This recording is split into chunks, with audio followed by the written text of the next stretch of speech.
Alrighty, how are we, guys? Big game this afternoon. Swans up against North Melbourne. Of course, the Swans still have their mathematical chances of finals alive, but if they lose today, they are gone. North Melbourne, a little bit of fighting for pride, but of course, they do need to get some wins going into the rest of this season. A couple of teams preying on them down below them, especially the Tigers trying to take over them. Looking at the subs for this game, the Swans surprisingly going with Peter Laddams. I don't know why they did that, but anyway. And North Melbourne have gone with the debutant in Zach Banch. Had a good first half of the year for Werribee in the VFL. Got picked up in the mid-season draft by the Roos and now gets his opportunity at AFL level. How you doing, Jezza? You're up for North Melbourne today, so are you, footy cards? Unfair, but anyway, I get it, guys.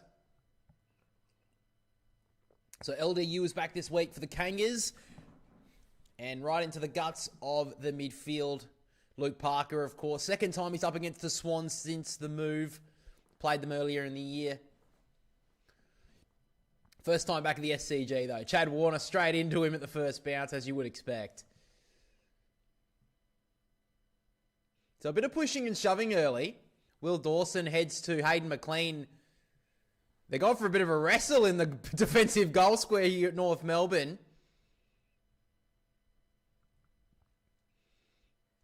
So no free kick or anything. Umpire lets it go.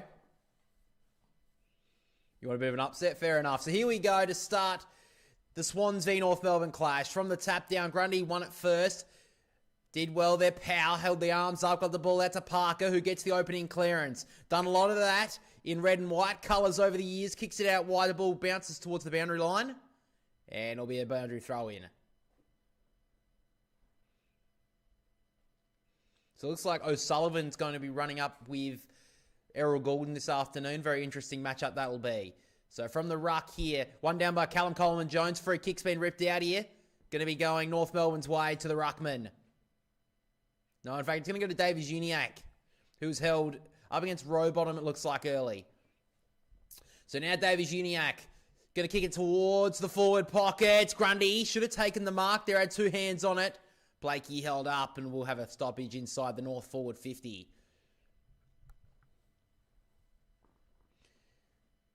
Both ruckmen tussle once again. And this time Grundy's going to get the free kick.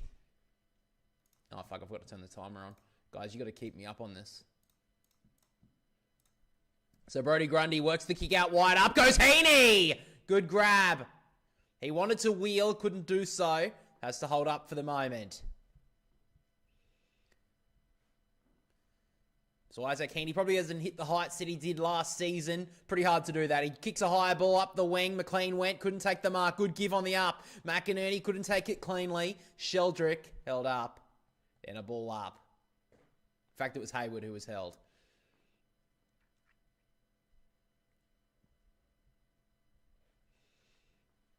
So Grundy taps it down, trying to get it in between his legs. Rowbottom was taken high. Umpire says nothing doing. In fact, that was, looks like Matt Roberts, who's in the team today. Was sub a couple of weeks ago.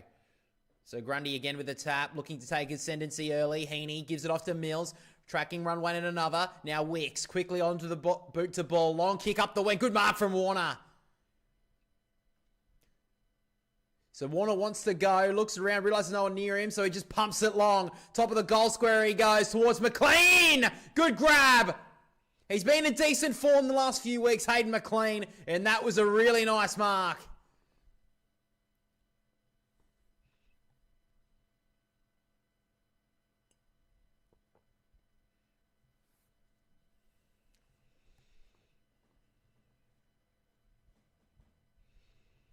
So Hayden McLean kicked a clutch goal a couple of weeks ago against the Dockers. Been a bit up and down so far this year. McLean comes in, kicks the opening goal of the match, and gets right into Dawson. They've been a bit up and down, those two, so far. Bit of pushing and shoving, but the Swans get the opener.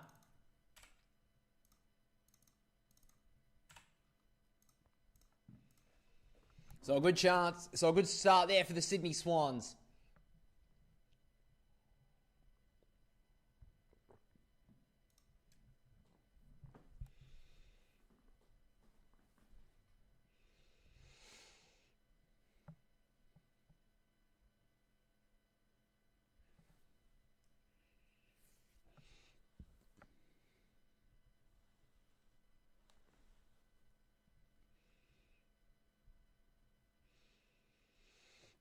Still pushing and shoving in the defensive goal square there, Dawson up against McLean. So it looks like that's going to be a bit of a battle all throughout the afternoon.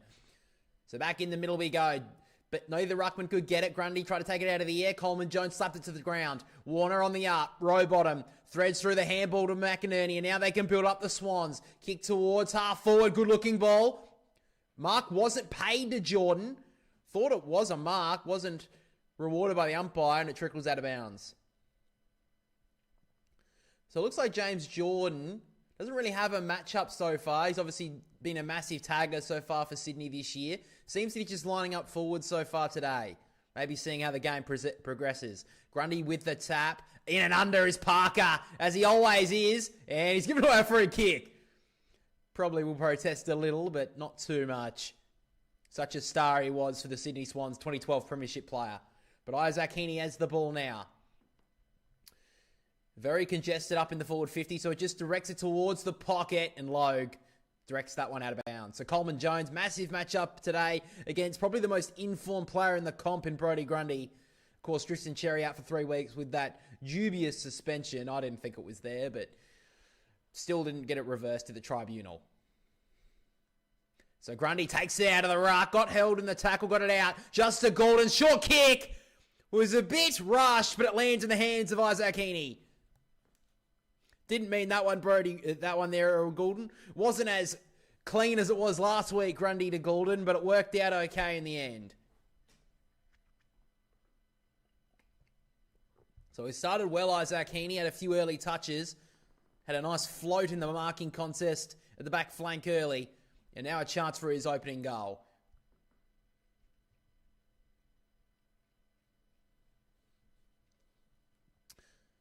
So Isaac Heaney. 30 metres out, slide angle, comes in, kicks truly, and the Swans are off to the hot start.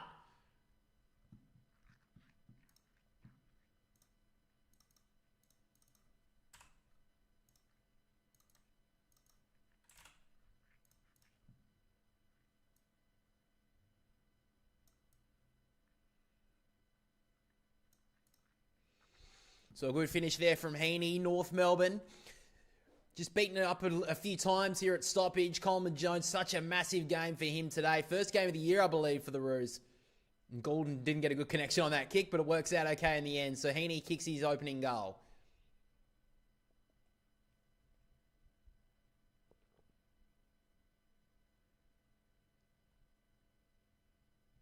You need Parker and Heaney for 5 goals. Well, it's off to a decent start. So it looks like Will Phillips lining up with Errol Goulden in stoppage here. So maybe be the matchup today. How you doing, Footy Flicks? What are you up to this afternoon? Grundy with the tap. Goulden swung down in the tackle by Davies-Uniacke. Ball spills. Parker off to Phillips. They took the advantage there. It was holding the ball. It comes back now. So LDU will take it. Hawks finally beat the Power. Yeah, it was a good win from them today. So Davies-Uniacke doesn't really have an option here. So he's just going to pump it high and long. Top of the goal square, looking for the fly! And he got it from Bryn Teakle. Well, back in the team this week, Bryn Teakle came in to support Coleman Jones in the ruck. Ladder switches so quick, goddamn. Yeah, it's been a bit up and down in the last few weeks, especially in that top 9 positions.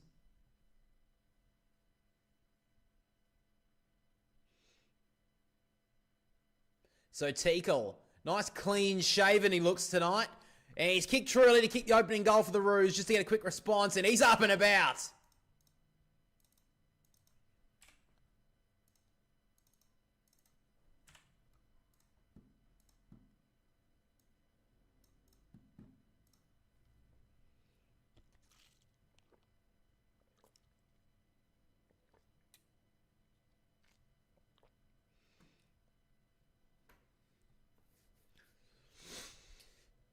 Well, Sydney got to do better in defence there. Bryn Teakle got an easy run and jump at that one.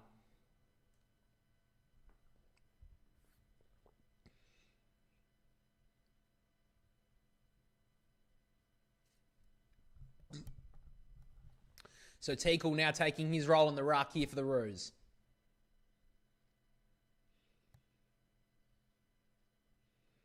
So Grundy just fists it forward in the ruck contest. Tackled for the moment, then let it go. Umpire saw it, didn't pay the free kick, but Swans take the advantage anyway. Sheldrick inside 50, and a great mark down low from Buller. He's shown some signs, Jack Buller, in his first few games this year.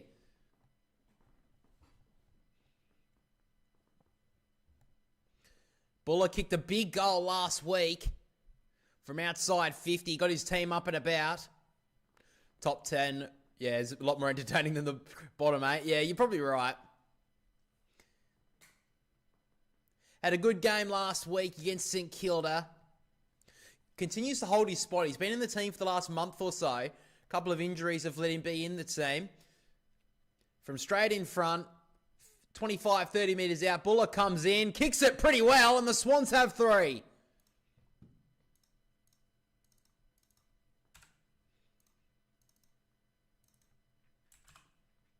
And the Swans teammates get around him.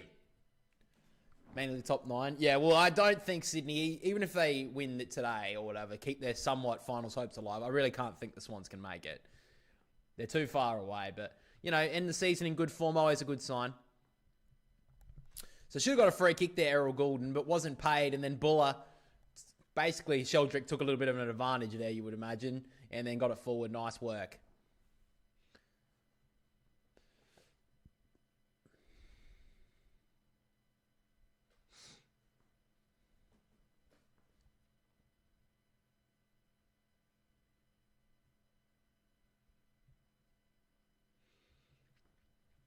So back in the ruck, tap down from Grundy, only as far as Parker.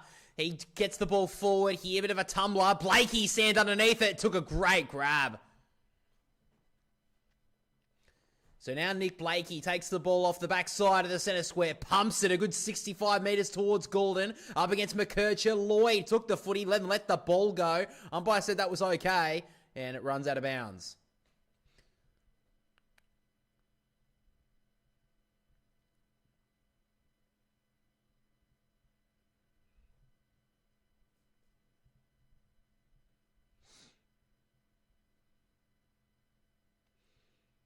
So from the tap down, Grundy, get a little handball away. Goulden, he's had a few early touches. Heaney to Cunningham. Missed the handball, though, to Blakey. Has to hold up the Roos. Now Powell in and under. Swans players looking for a free kick. Not going to happen. Even if they get 14 wins, their percentage is not very... Yeah, they're going to have to win those games and then also either gain percentage or hope some, or maybe even hope that just one team drops off. Oh! McInerney pushed Powell there into the... He pushed the player into the fence there, McInerney. I think it was Tom Powell, it was. And he's got a free kick on the outer side. Porter cooked. Well, yeah, they're gone now. So now Powell sends a low ball up the wing. It was a good-looking kick. Didn't take the mark down low, though. And now the Swans can repel. Melican breaks the tackle. Longish handball. Did it well. Heaney. He's had a really strong start. Looking for the right option. On the lead up. Wasn't great kick. And actually, great mark from Phil O'Sullivan. So at half-back, O'Sullivan has the footy. Goes right back here. Went about 10 metres, that kick. But the umpire says it was okay to McKercher. And now the Roos going with the full switch. Terrible kick across to the goal face. And Pink, against the former side, by the way. He's given away a free kick here. So Toby Pink's given away the free kick to Jordan in the forward pocket. And a terrible mistake there from Colby McKercher in the back pocket. The kick wasn't great at all. And now James Jordan tucked up in the pocket. An opportunity to kick his first. Been a bit of a goal kicker as of late, James Jordan. He snaps around the body and couldn't bring it back enough.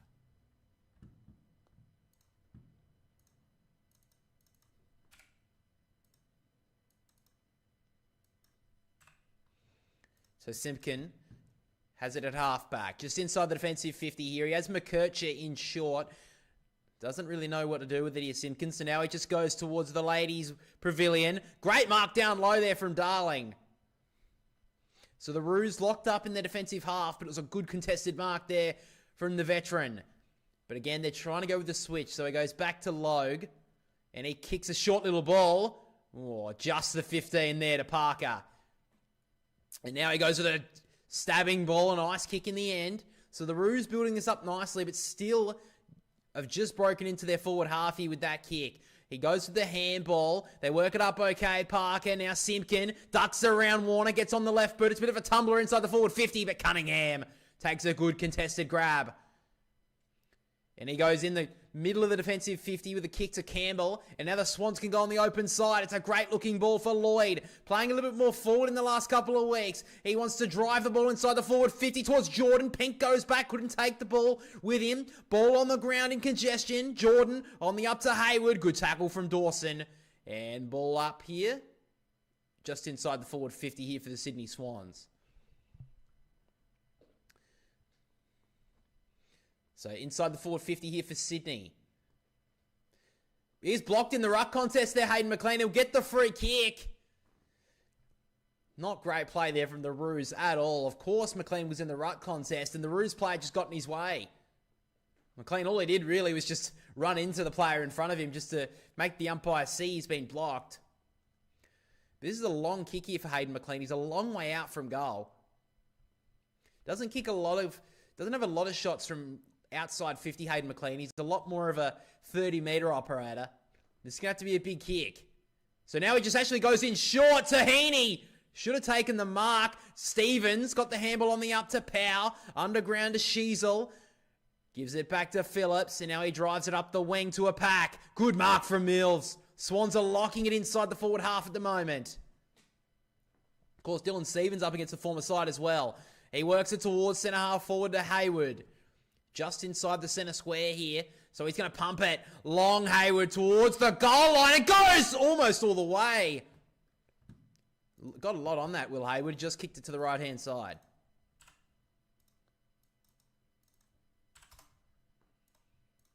So now McKercher will take the kicking duties here. Works it into the back pocket to Hardiman.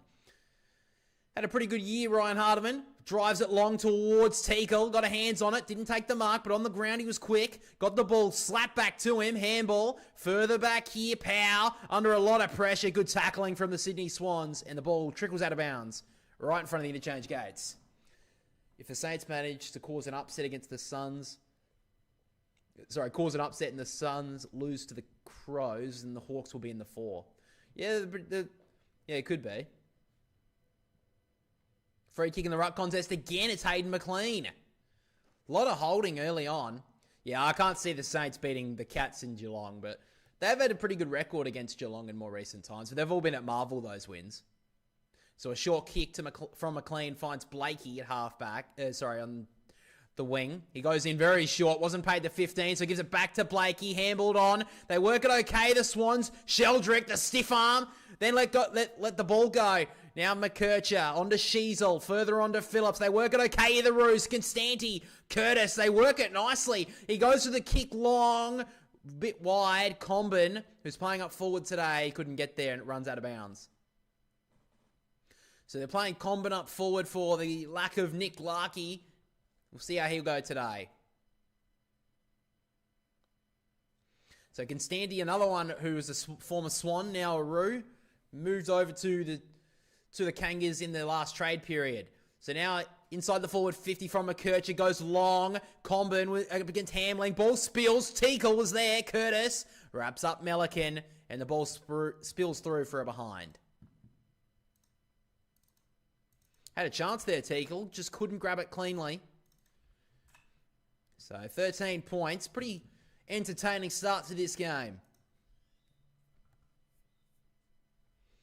So Blakey will take the kick in, looking to go on the members' side this kick. In fact, no, directs it towards the centre square with this one, towards the one-on-one, Pink and Hayward. Ball hits the ground. Hayward gives it on the up. Free kick's been called here. It's gone to North Melbourne in the middle of the ground. It's gone to Toby Pink. The Swans kick the ball away, but the umpire gives them a bit of a reprieve there. So Toby Pink will have it. Here's another one as well who was a former Swan. Was delisted and then picked up by the Roos after a great season from Glenelg. He works the kick inside the forward 50. Melican with the fist, straight down to Sheasel though. On the up, LDU, McKercher, Phillips, Sheasel again. Inside the forward 50 with a low darting ball. Common couldn't take the mark, and Stanty gives the handball over the top. And now a chance for the Roos through Cooper. Harvey! Off you go, son! Great finish. So the Kangas get a much-needed goal. They're back within 7 points. Been a bit of a slow burner, Cooper Harvey, of course, the son of North Melbourne great AFL games record holder in Boomer Harvey. But last few weeks, he's really come into his own. And that was a great snap. You're going to head off, Footy Flicks? All good, man. Thanks for joining the stream. We'll catch you next time.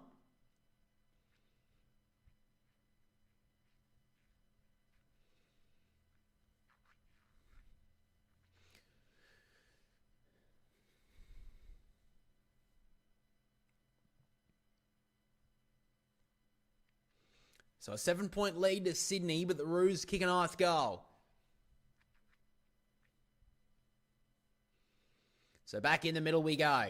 Grundy slaps it down. Warner just pumps a good fist onto it, a good 20 metres. Now Hayward, great tackle from McKercher, just snatched it from him. Working the other way now, handball long. Bounce to Sheasel, gives the handball right back here. So Hardiman can drive it inside the forward 50. In fact, it's Simpkin. 2 hands on it. Couldn't mark, was Comben. Fisted outside the defensive 50. Campbell was held without it, surely. Umpire says eventually, free kick Sydney. So now Braden Campbell on the defensive side of the wing. Low ball. Don't know if that was supposed to go to Hayward, that kick, but it worked out okay. What a massive last quarter he had last week, Will Hayward. Got his team over the line. He's had a couple of really good final quarters over the last fortnight, Will Hayward. Just works a lateral ball wide here to Rampy back in the team this week.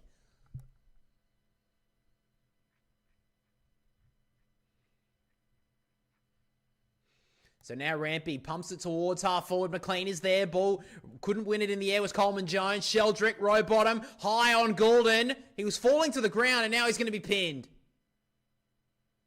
Oh no. What's happened here? Oh, it's not even a holding the ball. Oh, come on. It's either holding the ball or high, umpire. He's giving it a ball up here in the forward 50. So Grundy slapped down. Powell hands it free. Gave it off to McKercher. He clears it outside the 50. Ball comes off the knee of Darling. Back inside the defensive 50. Bice tracking it. Got tackled well. Tried to get the handball away. And a ball up. So Riley Bice into the 22 this week. Was the sub against St Kilda last week. Had a pretty good impact. Had about 7 touches in that last quarter and a bit. Now Warner ducking and weaving through traffic. The kick is all important and just leaves it to the left. He thought he had that goal there, Chad Warner. He ducked through a couple of tacklers and the kick just went wide.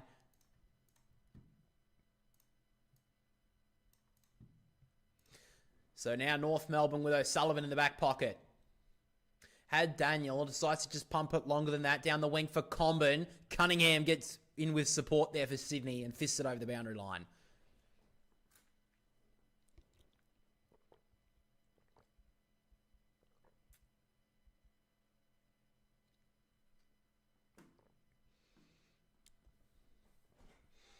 So 8 points to the margin with 6.5 to play in the opening term. Grundy takes it out of the ruck and just runs away. Handballs it to himself. Not a bad play. Tried to give it to Rowbottom. Missed his target. Now O'Sullivan wrapped up by Rowbottom, a tackling machine. Stevens wrapped up by Goulden. Eventually Lloyd. And it's locked inside the forward 50 here for Sydney.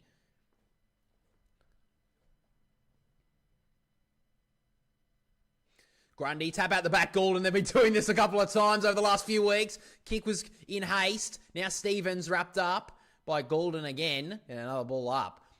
If I am a North Melbourne midfielder right now, I would be standing 2 people on Errol Goulden right now because Grundy just continues to tap it to him. Almost did it again there. Sheldrick was there, couldn't take the footy. Stevens, Daniel, handball over the top. LDU, quick tap down to Parker. Work it well here, the Kangas. And now Sheasel, just a high ball up in the air. Darling, free kick's been called in the marking contest. Going to go North Melbourne's way.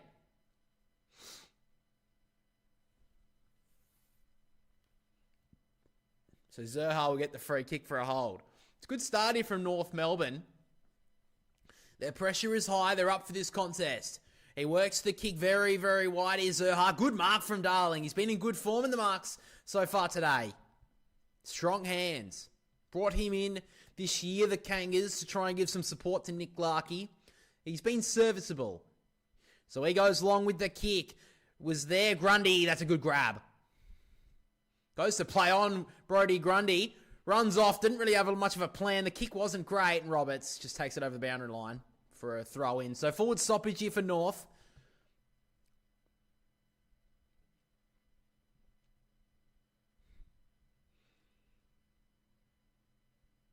So back in the ruck here inside the forward 50 here for North. Coleman Jones has been okay. Grundy definitely held the ascendancy early though. LDU tried to get it away only as far as Wicks. High up and under ball up the wing for Hayward. In fact, it was McLean. Surely was pushed in the back. Umpire does give the free kick in the end. Hayden McLean will take it.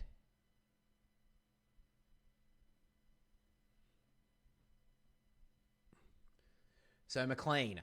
Looking corridor, doesn't really want to go there, so eventually just pumps it towards half forward. Pack of players form. Up goes Hayward, almost dragged it down in the end. O'Sullivan did well. Daniel, now Pink, Logue. They do it well here, the Kangas, and now Hardiman, short little stabbing kick. Couldn't take it, Rampy. Hardiman kept coming. Now Curtis, wrapped up by Heaney.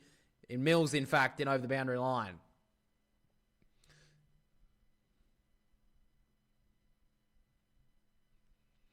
Saying North by 6 points, Jezza. Big call.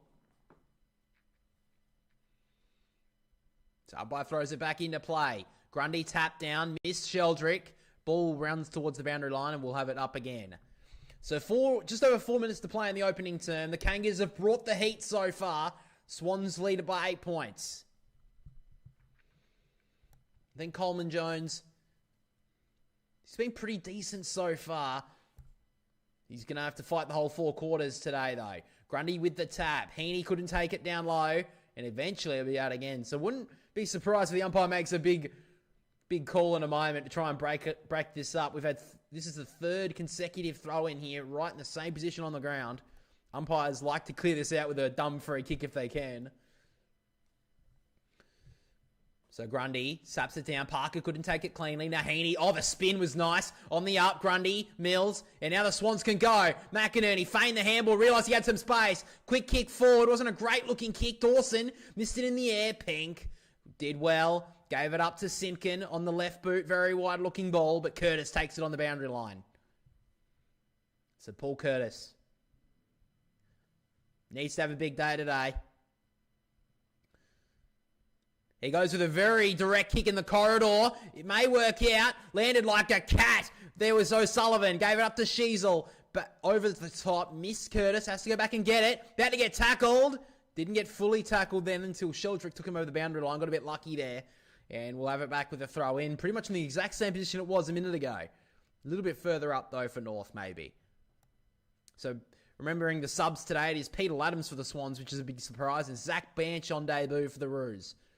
So Grundy takes it out of the ruck, gave it off to Heaney. He gets the clearance forward. It's floating towards centre half forward. Fist on it, there was Logue. Goes straight up in the air, Buller. Tried to slap it into the corridor. They work it out okay. Campbell over the top to Buller. Got tackled immediately as he grabbed the footy. Warner couldn't grab it. Now Logue wrapped up by the tackling machine in Rowbottom. And we'll have a ball up. So 3 minutes to go in this opening quarter. Locked up on the Sydney forward 50. So Grundy up against Teakle in the ruck. Grundy tap. Heaney tried to grab it. In fact, Grundy said, I'll do it myself. Sends it forward and wide. Pink up against Buller. Buller went to the ground. Now Simpkin holds it up for the moment. He's running past a couple. He's done pretty well here, the captain. And now the kick up forward. It's a floating ball taken down low by the Swans defender in Hamling. Wasn't a great kick there, Jai Simpkin. He actually did all the good work and then just messed it up in the finish. So now Hamling pumps it long once again. Long for McLean, couldn't take it. Now Simpkin wrapped up by Sheldrick. Getting a ball up again. So Callum Coleman-Jones is off with a bit of an injury concern here. He's going down the race. Massive story here. Came in this week to replace Tristan Cherry and now could be out of the game. So now Powell gives it off to McKercher, tracking away down the wing. He keeps on going. Low darting ball inside 50 for Curtis. Good work there from the Roos. And he wants to go on a bit with it here with Dane Rampy, Paul Curtis. But good work there from the Kangas off the wing. McKercher, just a little burst of speed to break away. And now in the shadows of quarter time, Paul Curtis has an opportunity to kick a goal.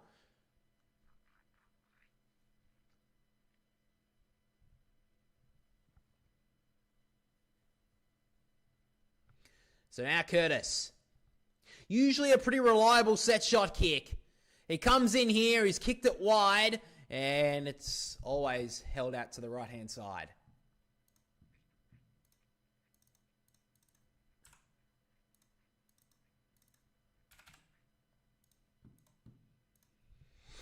So Nick Blakey to take the kick in here.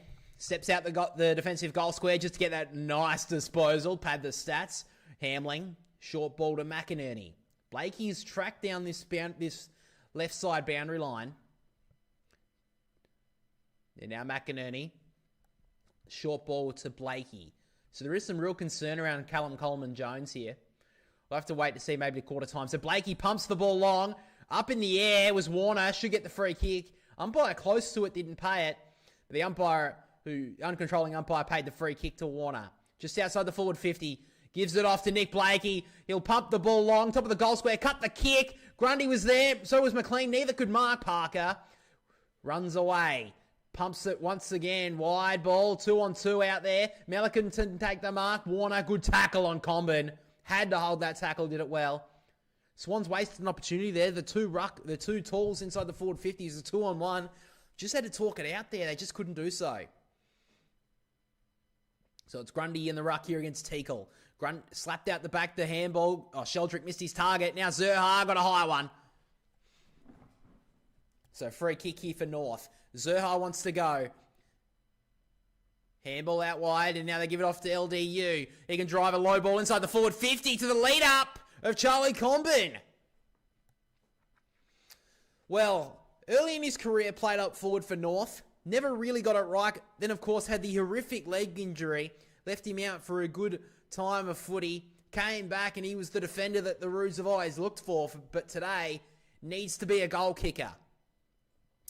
So the siren will sound. And a chance here for the Roos to be down by only 1 point heading into quarter time. But Comben has to kick truly. So kick from just inside the forward 50, 45-degree angle. Comben comes in, and he kicks it like a forward, but it drifts late into the post. It was a good-looking kick for 3/4 of the travel, but in the end, hits the upright. And at quarter time, the Swans got a fight on their hands. They do lead it by a goal, but the Roos are up for the fight early. So quarter time scoreline, 3-3, 21 to the Swans. Lead the Roos, 2-3-15.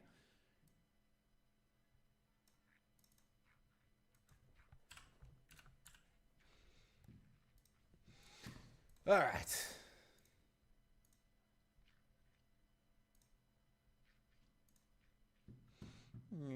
On my way. All right, let's have a look at the statistics to start this opening term.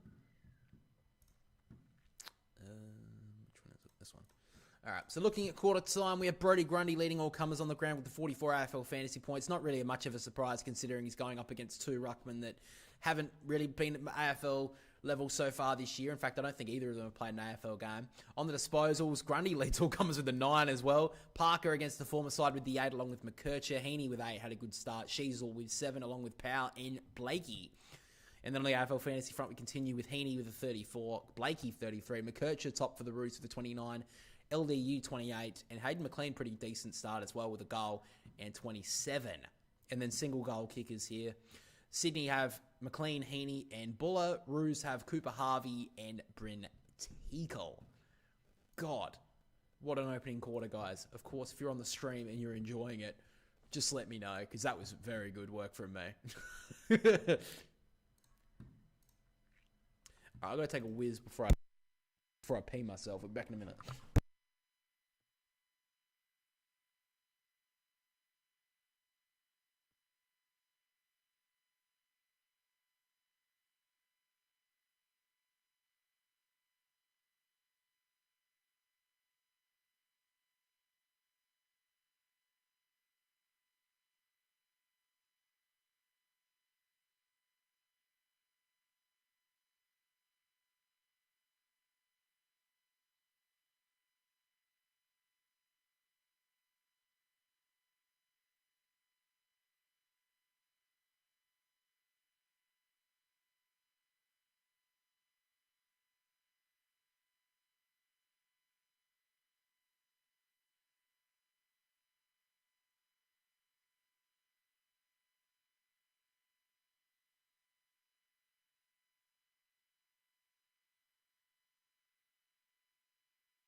All right, so just in the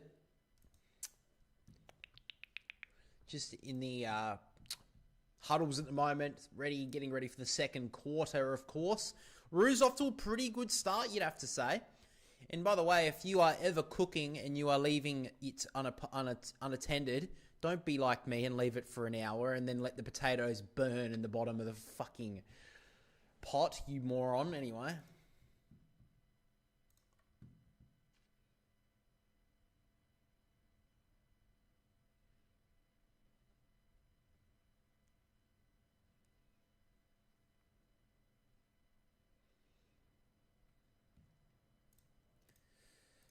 So big news here for North Melbourne. It is the ruckman that came in this week, Callum Coleman-Jones, has now been subbed out of the game with a calf strain.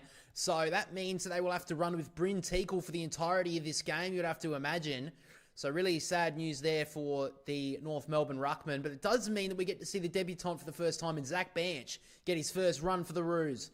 Mid-season draftee. Great to see him in the game.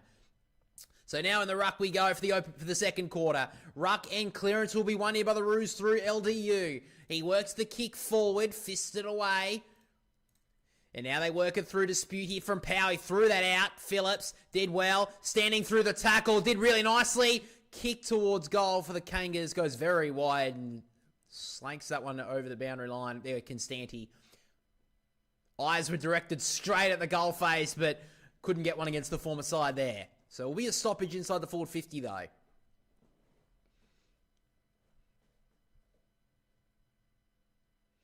So Grundy slaps it down to the front of the contest. Zerha is there, so is Roberts. Oh, Sheldrick hit from the blind side almost. There was Curtis. Now he goes in and under. Heaney wraps him up. And a ball up in the forward pocket here. So the Kangas have the field ascendancy so far early in this second term. So tap down Grundy. Couldn't win the footy. Now the Roos on the boundary line here. Get the ball right at the back to Hardiman. They're working further back here. They just have to find the player free. Now McKercher tried to shrug a tackle. Gives it off to Stevens. Hit as he kicked it. Tumbles inside the forward 50. Roberts couldn't mark Sheasel. Handballed back. Powell kicks it towards the pocket. Turnover. And now Hamling. Oh, he's been tackled! He thought he marked it. And the umpire says no. It was touched off the mark there, Hamling, and then the umpire says, oh, that's all good. Got a bit lucky there, Joel Hamling. I don't like that. I mean, look, I'm happy as a Swans fan, but also that was pretty unlucky. So now Grundy takes it out of the right, kicks it across to the goal. Terrible kick. And Jack Darling takes the mark. Has to do better there, Brodie Grundy. We know he's been in great form, but that kick was not good enough.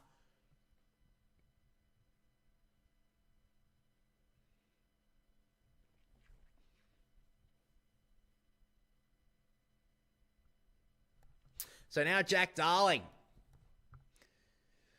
Kicked a lot of goals in his career. Has always been a reliable set shot. He'll kick from about 20 metres out. Not much angle. And the umpire does not move. The Roos get the first goal of the second quarter and scores. They're all square.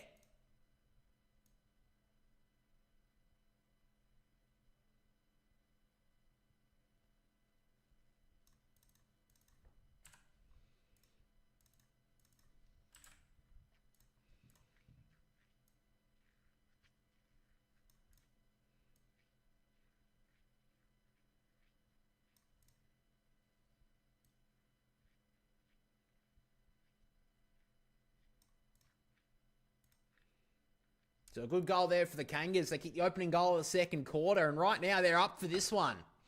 Not a good kick there from Grundy at all. I think all the Swans players around him were like about to say, what was that? But then they realised he's been the player of the last 12 weeks, 6 weeks or so. So they're like, oh, whatever, he can make one mistake, but not a good kick. So back in the ruck we go. Ball hits the ground. Davies Uniacke again looking to get the clearance. Gives the handball to the runner in McKercher. They're linking up nicely here, the Kangas. And now inside the forward 50 through Teakle. Top of the goal square towards Curtis. Hamling got a fist on it. Ball bounces for the moment. It's still in for the still in, I think. Oh, eventually it did, but I don't think your goal umpire paid that.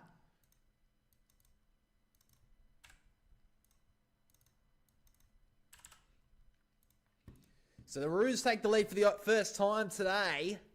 It's out of bounds here on the outer side. The Kangas' ball movement at the moment has got the Swans off guard.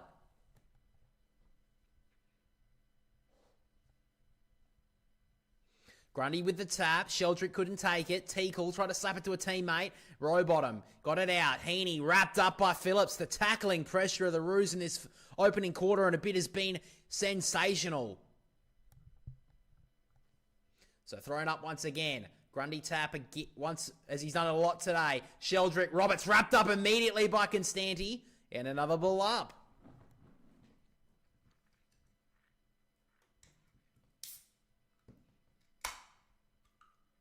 So again, Grundy with the tap. Heaney wanted to give the handball to a free man, and that was Melican. He goes with a long kick up the wing. McLean with the fist, only as far as Stevens. Now Powell, fumbled a little. Now works it inside the forward 50 to low ball. Good take from Blakey. Gives it off to Rampy. Grundy under a bit of pressure, but they work it out okay, Mills. Now Cunningham again got taken high. What do you mean it was 3 umpires around that fucking footy? And Cunningham had his head taken. Oh, whatever. Good tackle, though. Good tackle pressure. So now Grundy with the tap again. Zerha let it go. Heaney sockers it to his own advantage. Now Goulden works the kick out wide. Has some space out here, McInerney. Oh, he let the ball behind him. Now puts himself under pressure. Has time to get it. Back to Roberts. Inboard ball. Finds Mills. So now Mills goes with a wide-looking kick to Heaney. So the Swans working it up okay now. Heaney at centre wing on the outer side. Works the kick inboard to Goulden. Goulden looking to take an option that works. He gets inside the forward 50. Good looking ball. He's always a good kick inside the forward 50. And that one was perfect to Jordan.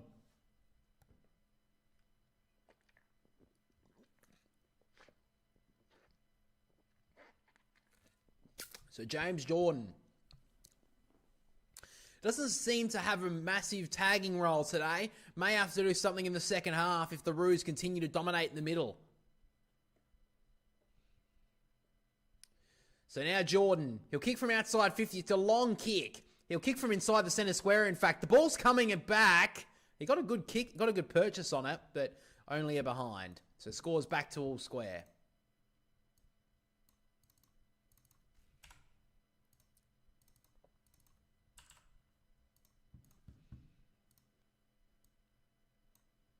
So now kick in here for the Roos is coming through Daniel. Eventually he gets rid of it. Kicks it down the wing. Swans have the numbers. Melican cuts it off. So now Melican drives the ball in short. Not a good kick at all. Roos all over it. Fisted away. Sheldrick couldn't take it cleanly. O'Sullivan wrapped up. And we'll have a stoppage in the middle of the ground. Melican trying to cut off that, trying to take that kick. Probably wasn't the right option. Not really the player to try and get that ball through the middle of the ground. So now in the ruck, Grundy took it out of there, got the handball only as far as O'Sullivan. Works it back to McKercher. He runs away from his opponent. Kicks it long towards the one-on-one in Combin. Doesn't get near him. Now Rampy went to go run away and then realised there was going to be pressure, so gives it off. And now Melican. Short little kick. That's a little bit better. And now Nick Blakey can go. That's a better distributor. Works the kick on the inside to Jordan. Now the Swans can work it up. Heaney looking for the lead up. Warner overran it. Now Logue. Pink.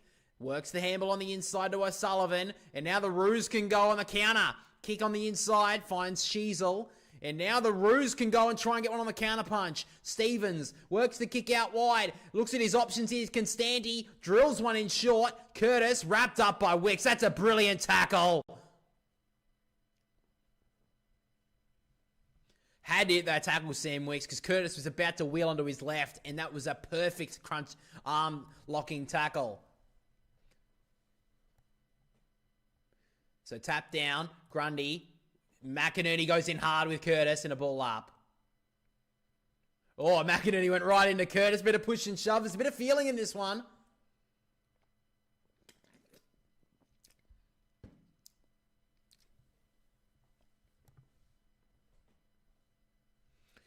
So back in the ruck we go. Grundy got a high one, surely. Just taking ascendancy in this game. Brodie Grundy in the ruck.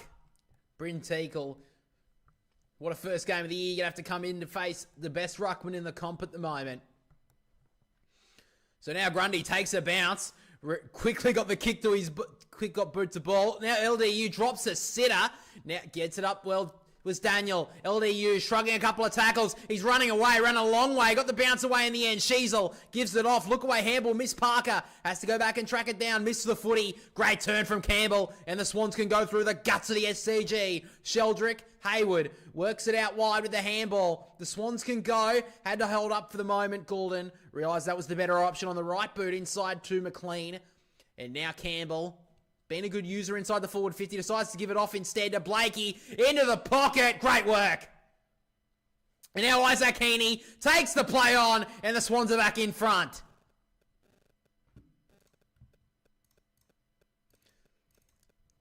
A little bit scrappy, but the Swans get it to work in the end.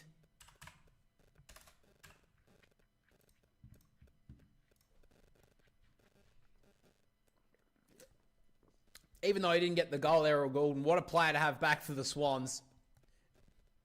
Didn't blaze away inside there when he realised it was only a 50-50 chance. So they just worked it up a bit slower. And then that kick from Nick Blakey, perfect to Isaac Heaney. And then Hardiman, unfortunately, went to ground, which gave Isaac the perfect opportunity to just play on, snap the goal.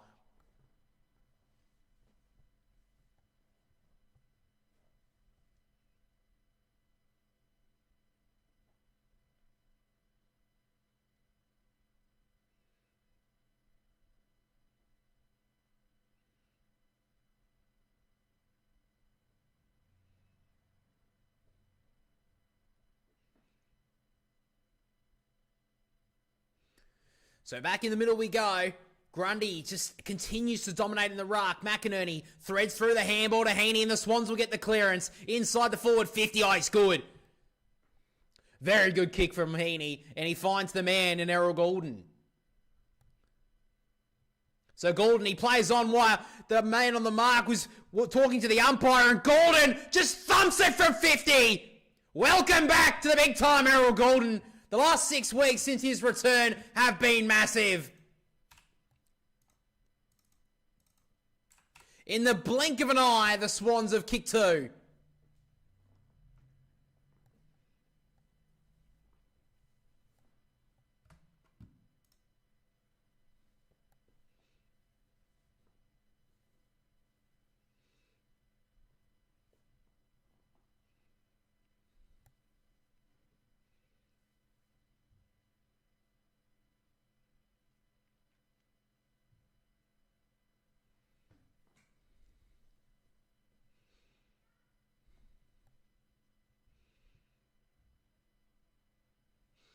Well, the handshake approach there from Grundy and Goulden. They've been working well together over the last couple of weeks. And Goulden on the board for the first time. Back in the ruck, Grundy slaps it straight down to McInerney. Meaningful clearance inside the forward 50. Went up, Goulden again, couldn't take the mark. Daniel gives it off to Logue. He'll repel for the Roos. Wide kick towards the wing. Constanti couldn't take the mark. Cunningham back to Mills. And he can work it. Long ball, good kick. So the Swans work it up. Now Riley Bice. Hasn't seen a lot of it so far today. What a first couple of games he had. He works the kick on the inside to Heaney. Great work. And now McInerney can steady. Drill the ball in low. Wasn't a great kick at all. Was ill-directed. Oh, the ball comes off of Sheldrick. Buller wasn't ready for it.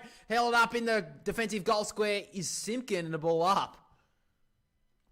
So the Roos have got a man up here. Grundy has taken really good ascendancy in the ruck.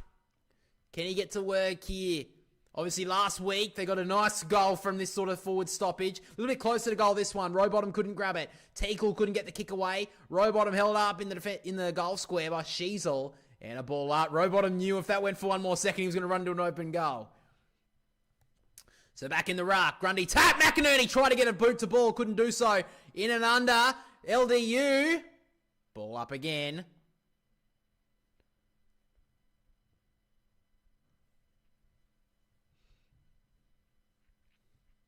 So from the tap, Grundy tried to get it out of the... Yeah, ball, free kick.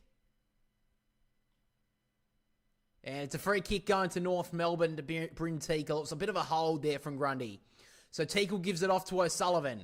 He runs away from his opponent. The kick comes off the side of the boot. It may work out in the end. Zerha couldn't take it. Great spin from Roberts. Quickly got boot to ball. It's a bit of a floater into the pocket. Teagle got a bad bounce. Slapped it into Grundy's foot and it runs out of bounds. So locked inside the Swans forward 50. Swans good response after a pretty slow start to this second term.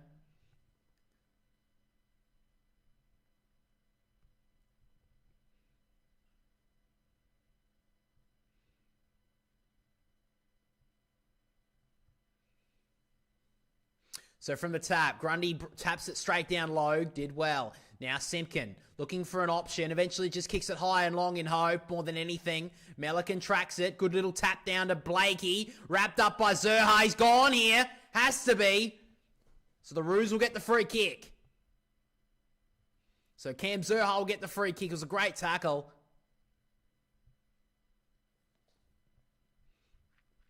So Zerha. Kick on the inside of Daniel, went about 5 metres, wasn't paid. He eventually gives off the handball in the end to Zerha, who steps through the traffic nicely. Sheasel, kick wide, very wide, too wide. Wasn't a good kick at all. Parker lets him know about it too. Oh, it actually hit the boundary line, I think.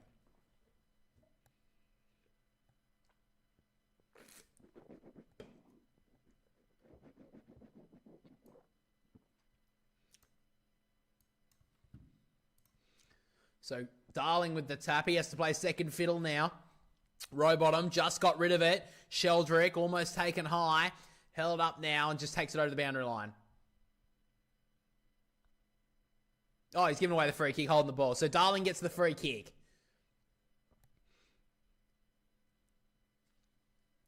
So now Darling. Didn't want to pump it long. Just works it back here to Dawson. This is Will. Wants to use it wisely. Eventually, just has to pump it long towards the forward pocket. Players pushed out of the way. Should have taken the mark there was Buller. Drops it, and it runs out of bounds. Jai Simpkin is an overrated captain. Yeah, I've always wondered why he was the captain. I mean, I guess he is probably one of their better players, but hasn't really been that good in the last year or two. Wouldn't be surprised if they pick one of the younger guys next year, though. So back in the ruck, McLean did well. Slapped it back, and now McInerney, quick boot to ball. It's up and under. Went after it there. McLean missed the footy. Sheldrick almost taken high. Now Goulden tackled by Sheldrick. Sheasel. Ball up.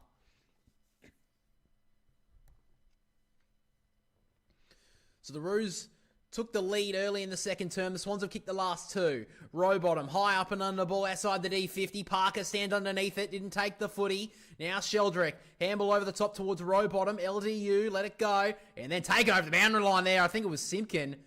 Tough tackle, ball up, ball in. So Zach Bench on the ground, of course, had to come in early into this game. He started as a sub with the injury to Callum Coleman-Jones, unfortunately. But what a story he is, Zach Bench. Had a really good first half of the season for Werribee.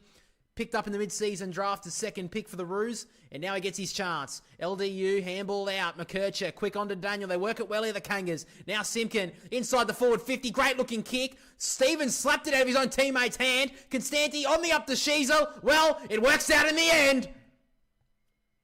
May not have been by design, but all it matters is the result. And Harry Sheasel kicks his first goal. It was a good kick from Simpkin, but I don't know why Dylan Stevens went back like he was playing in a Sydney jump and just slapped it out of his grasp.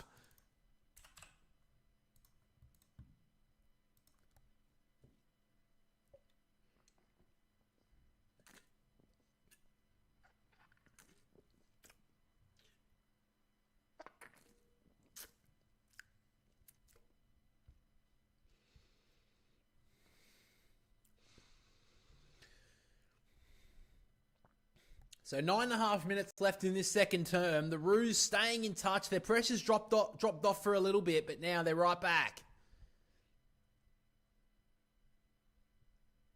So back in the middle we go. Darling taking the ruck up against McLean. Neither ruckman could get near it. Slapped in the face almost McLean, but Darling gets the clearance.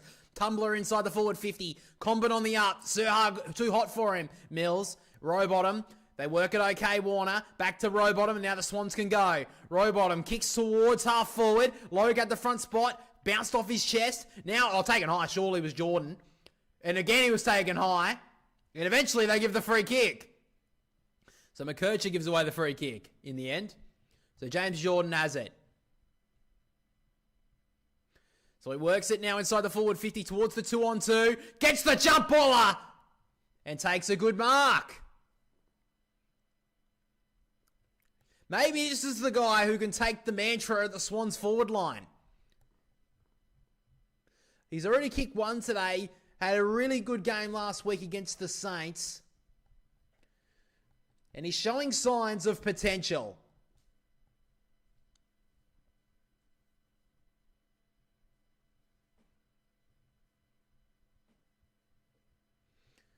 So bided his time in the VFL for the Swans reserves. Got his opportunity about a month ago. 45-degree angle. 35 metres out. And the kick is perfect. Good finish from Buller. The Swans break back out to a 2-goal lead. I like the look of this guy.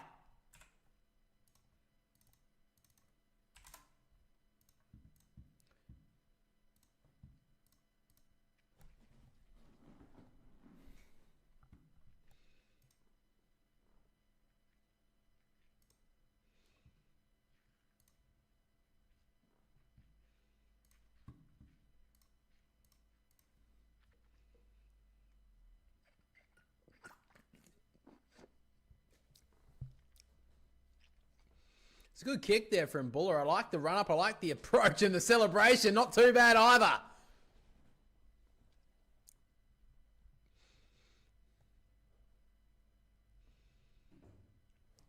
So 2 goals in the first half from Jack Buller. The Swans break out to a 2-goal lead.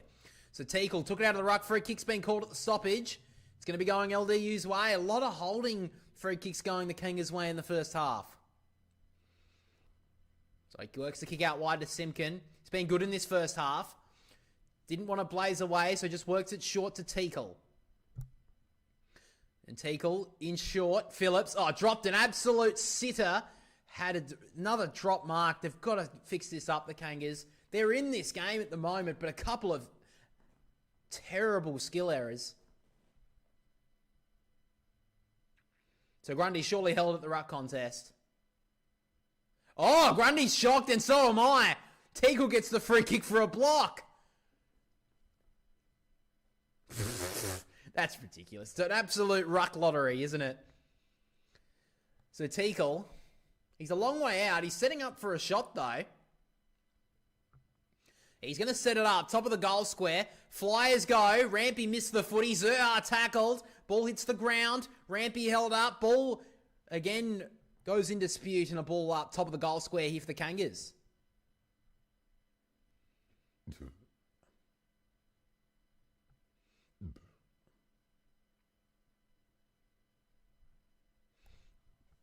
So ball up again.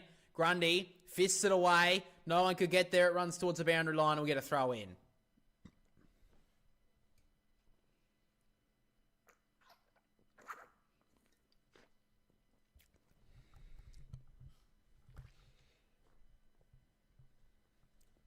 So we're back in the ruck contest. Grundy slaps it down. Zerha breaking through. Breaks away and kicks a point. Should have kicked that one there. Cam Zerha was almost unchecked at that stoppage. And it was just a little bit of pressure. I think Goulden was the one who just did enough to make him kick wide. So now the Swans want to go on the open side. Short kick from Mills finds Hamling. It's been good the last few weeks, Joel Hamling. Took a couple of good marks in a couple of weeks ago against Fremantle to save the game. So now he goes long. High ball. Roos have the numbers. Parker did it well. Taking a lot of contested marks in red and white. Takes a good one there in blue and white. Short ball to Stevens. Stevens had a pretty decent year. Didn't really have a lot of options, so just blast it long in hope. Grundy goes back, almost taken out in the contest. Zerha went to kick for goal, smothered. And now Goulden, handballs. Warner, good turn. He's looking for Goulden to keep on running and breaks away. Looking at with a tackle. Realised he couldn't burst through, so just bounces off that tackle out of bounds.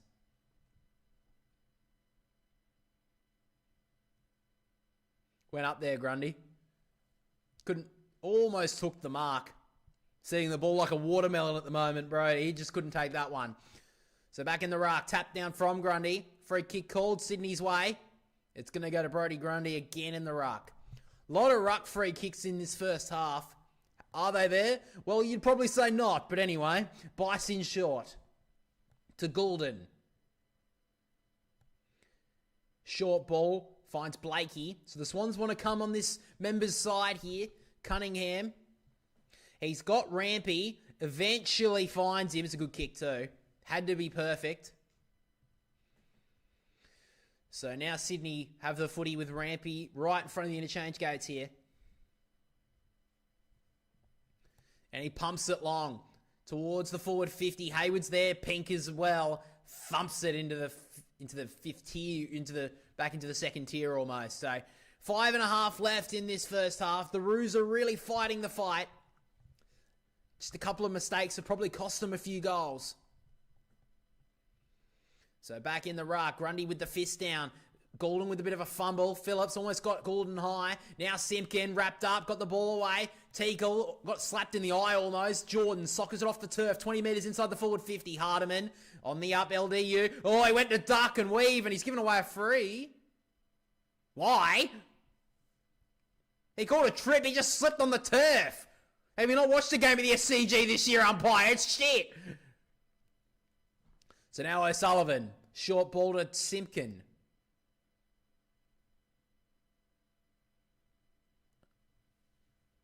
Fucking hell. Anyway.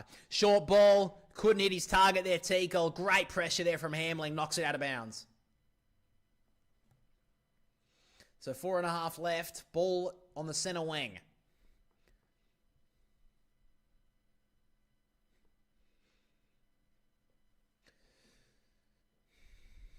Kangas have been really good at stoppage so far today. Tap down from Grundy. Heaney takes the ball. Slung 360. Good tackle from Power. Should be rewarded. And he is. That's holding the footy. Taking the advantage now, the Roos. Simpkins stepping out of traffic once and twice. Works the ball into the pocket. Not a great kick at all. Rampy. Handballs. Finds Warner. And now the Swans can go. Roberts. Back to Warner. They've got a bit of overlap here, Sydney. Heaney. Back to Warner. He keeps on running. Kick into the middle of the ground was a floating ball. Logue. Warner kept on going though. Got it out. Handballs to Jordan. Looking for the open side. There's players everywhere. They just have to pick the right one. And it's Riley Bice. Well, wasn't 100% method work in that Swans play. A little bit of frenetic football, but Warner wasn't a good kick into the middle of the ground, but he worked up and made up for it in the end.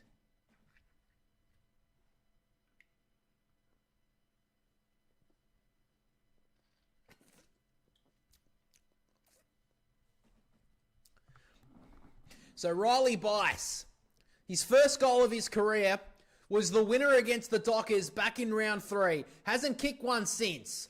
He comes in now and leaves it out to the left. So back to an even 2-goal margin.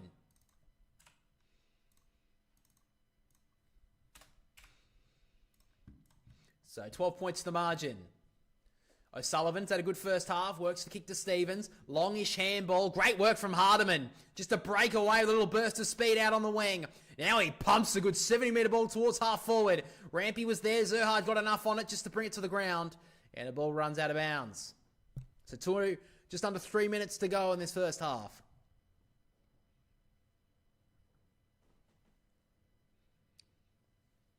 So Jai Simpkin here, just at this stoppage, is unopposed. He's had a very good first half, the captain. Slap down from Grundy. Heaney try to get a fist to it. 2 Roos wrap him up, and we'll have another stoppage. Wouldn't be surprised if Jordan maybe goes to Simpkin in the second half. He's had a really good first half. Grundy with the tap, straight to Heaney, back into Rowbottom. Straight boot to Bull, long up and under. Buller was there, did okay. Now, great tackle as well from the big guy. Brings him down, Bull up. As he gets the applaudance of the SCG faithful.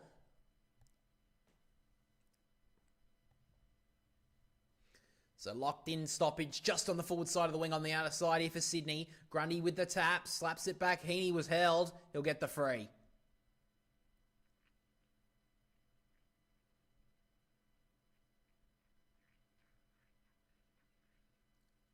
So So Heaney works in short to Mills. That didn't go 15, but the umpire for some reason paid it. Maybe he has Mills in his fantasy team.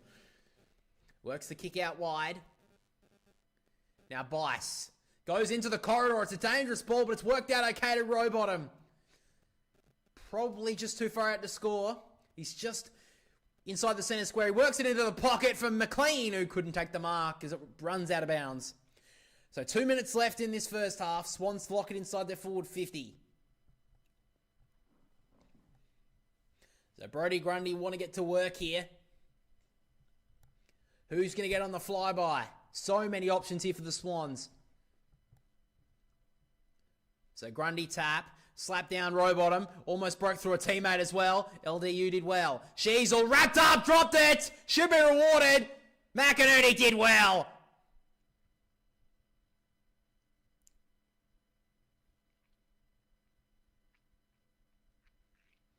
Sheasel got a bit unlucky there. Just stepped into traffic. He had a chance to kick it though, and that's what paid the... That's when he had his opportunity to get rid of it. So Justin McInerney.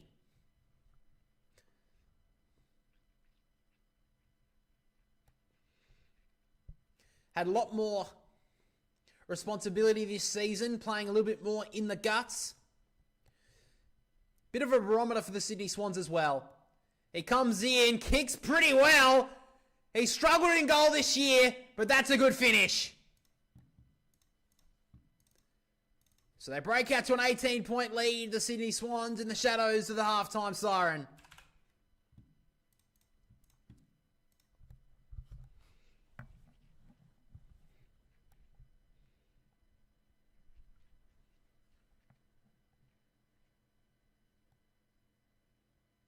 Not much of a celebration there for McInerney, but it was a good finish nonetheless. So a minute and a half left in this first half.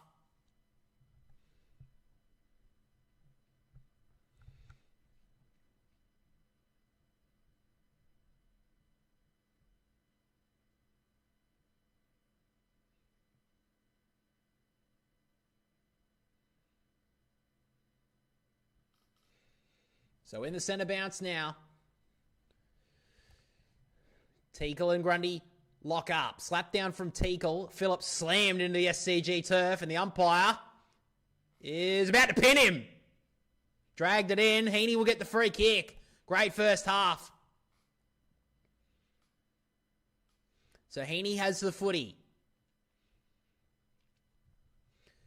Great first half from him. He slams it inside the forward 50. Pink fists it away a good 25 metres. It will bounce towards the boundary. Oh, Zerha got a terrible bounce. Now Lloyd on the up. Warner looking for the right option. LDU said, I'm not letting you have it. Now he runs away with a bounce. Bice tracks him. Hamble on the up. Phillips did well. On the inside now to Zerha. Try to get the kick away. It trundles towards the boundary line. And the umpire will ping him, I think. No, he won't.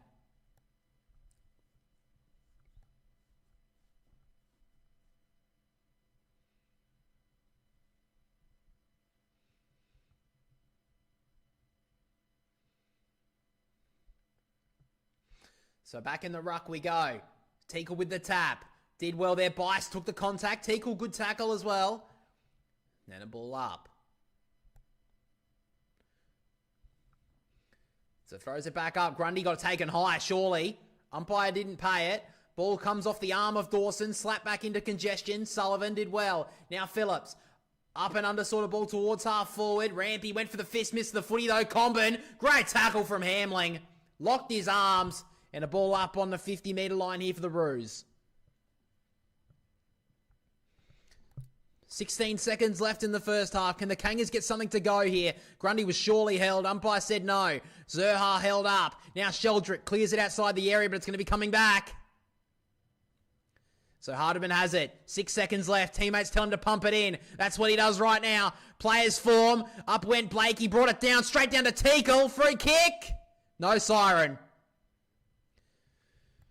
So the Swans led by a goal at quarter time.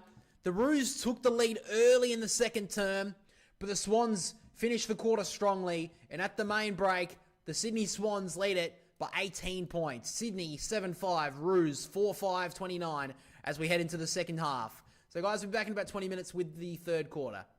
G'day guys, welcome back to the channel. Now today we are here to take a look at some more trade rumours. Now I did say in the last video we did about trade rumours that I would start doing these episodes more frequent. So we're going to be starting to do this every couple of weeks because like I said, there are so many trade rumours coming out. So I want to try and cut through all the bull crap, get to the trade rumours regarding if they're true, if they're false. Of course, let me know down below what you think about the upcoming trade period and what players you think your team needs. But let's go straight into it. We'll start with one that I find quite interesting. Now, this is probably going to be something to look at in the future. However, Nick Dacos and Tasmania. Now, the reason why I think this one is being talked about to some extent is because of Gary Ablett way back in the day joining the Gold Coast Suns. Very similar situation regarding father-son player being a champion of their team and then moving for big money. Dacos would be paid a huge amount of money if he was going to Tasmania, and obviously they do have a bunch of pay packets regarding the club if you do join. Nick Dacos was surprisingly actually asked this question from Sam McClure, and his response was a little bit interesting. He did say he would never rule anything out. Now, of course, he doesn't have any plans to move, I wouldn't imagine,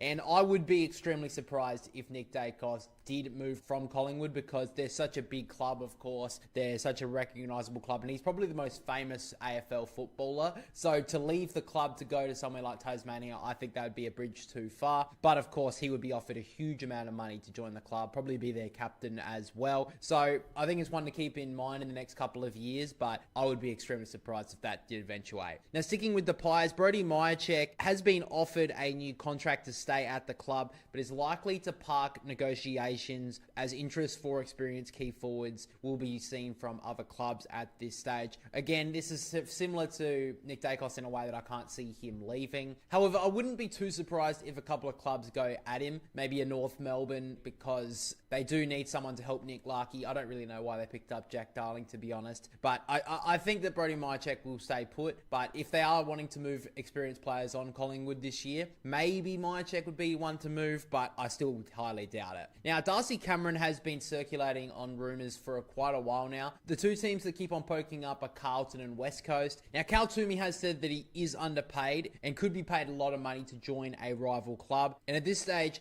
he is not really close to a extension by any means necessary, and he is out of contract next season. Now, more reports are linking him to saying that he does not want to leave, that he wants to stay at the Pies. But of course, the offer that he would be getting at Collingwood is probably unders compared to what his value actually is. I don't see him leaving either.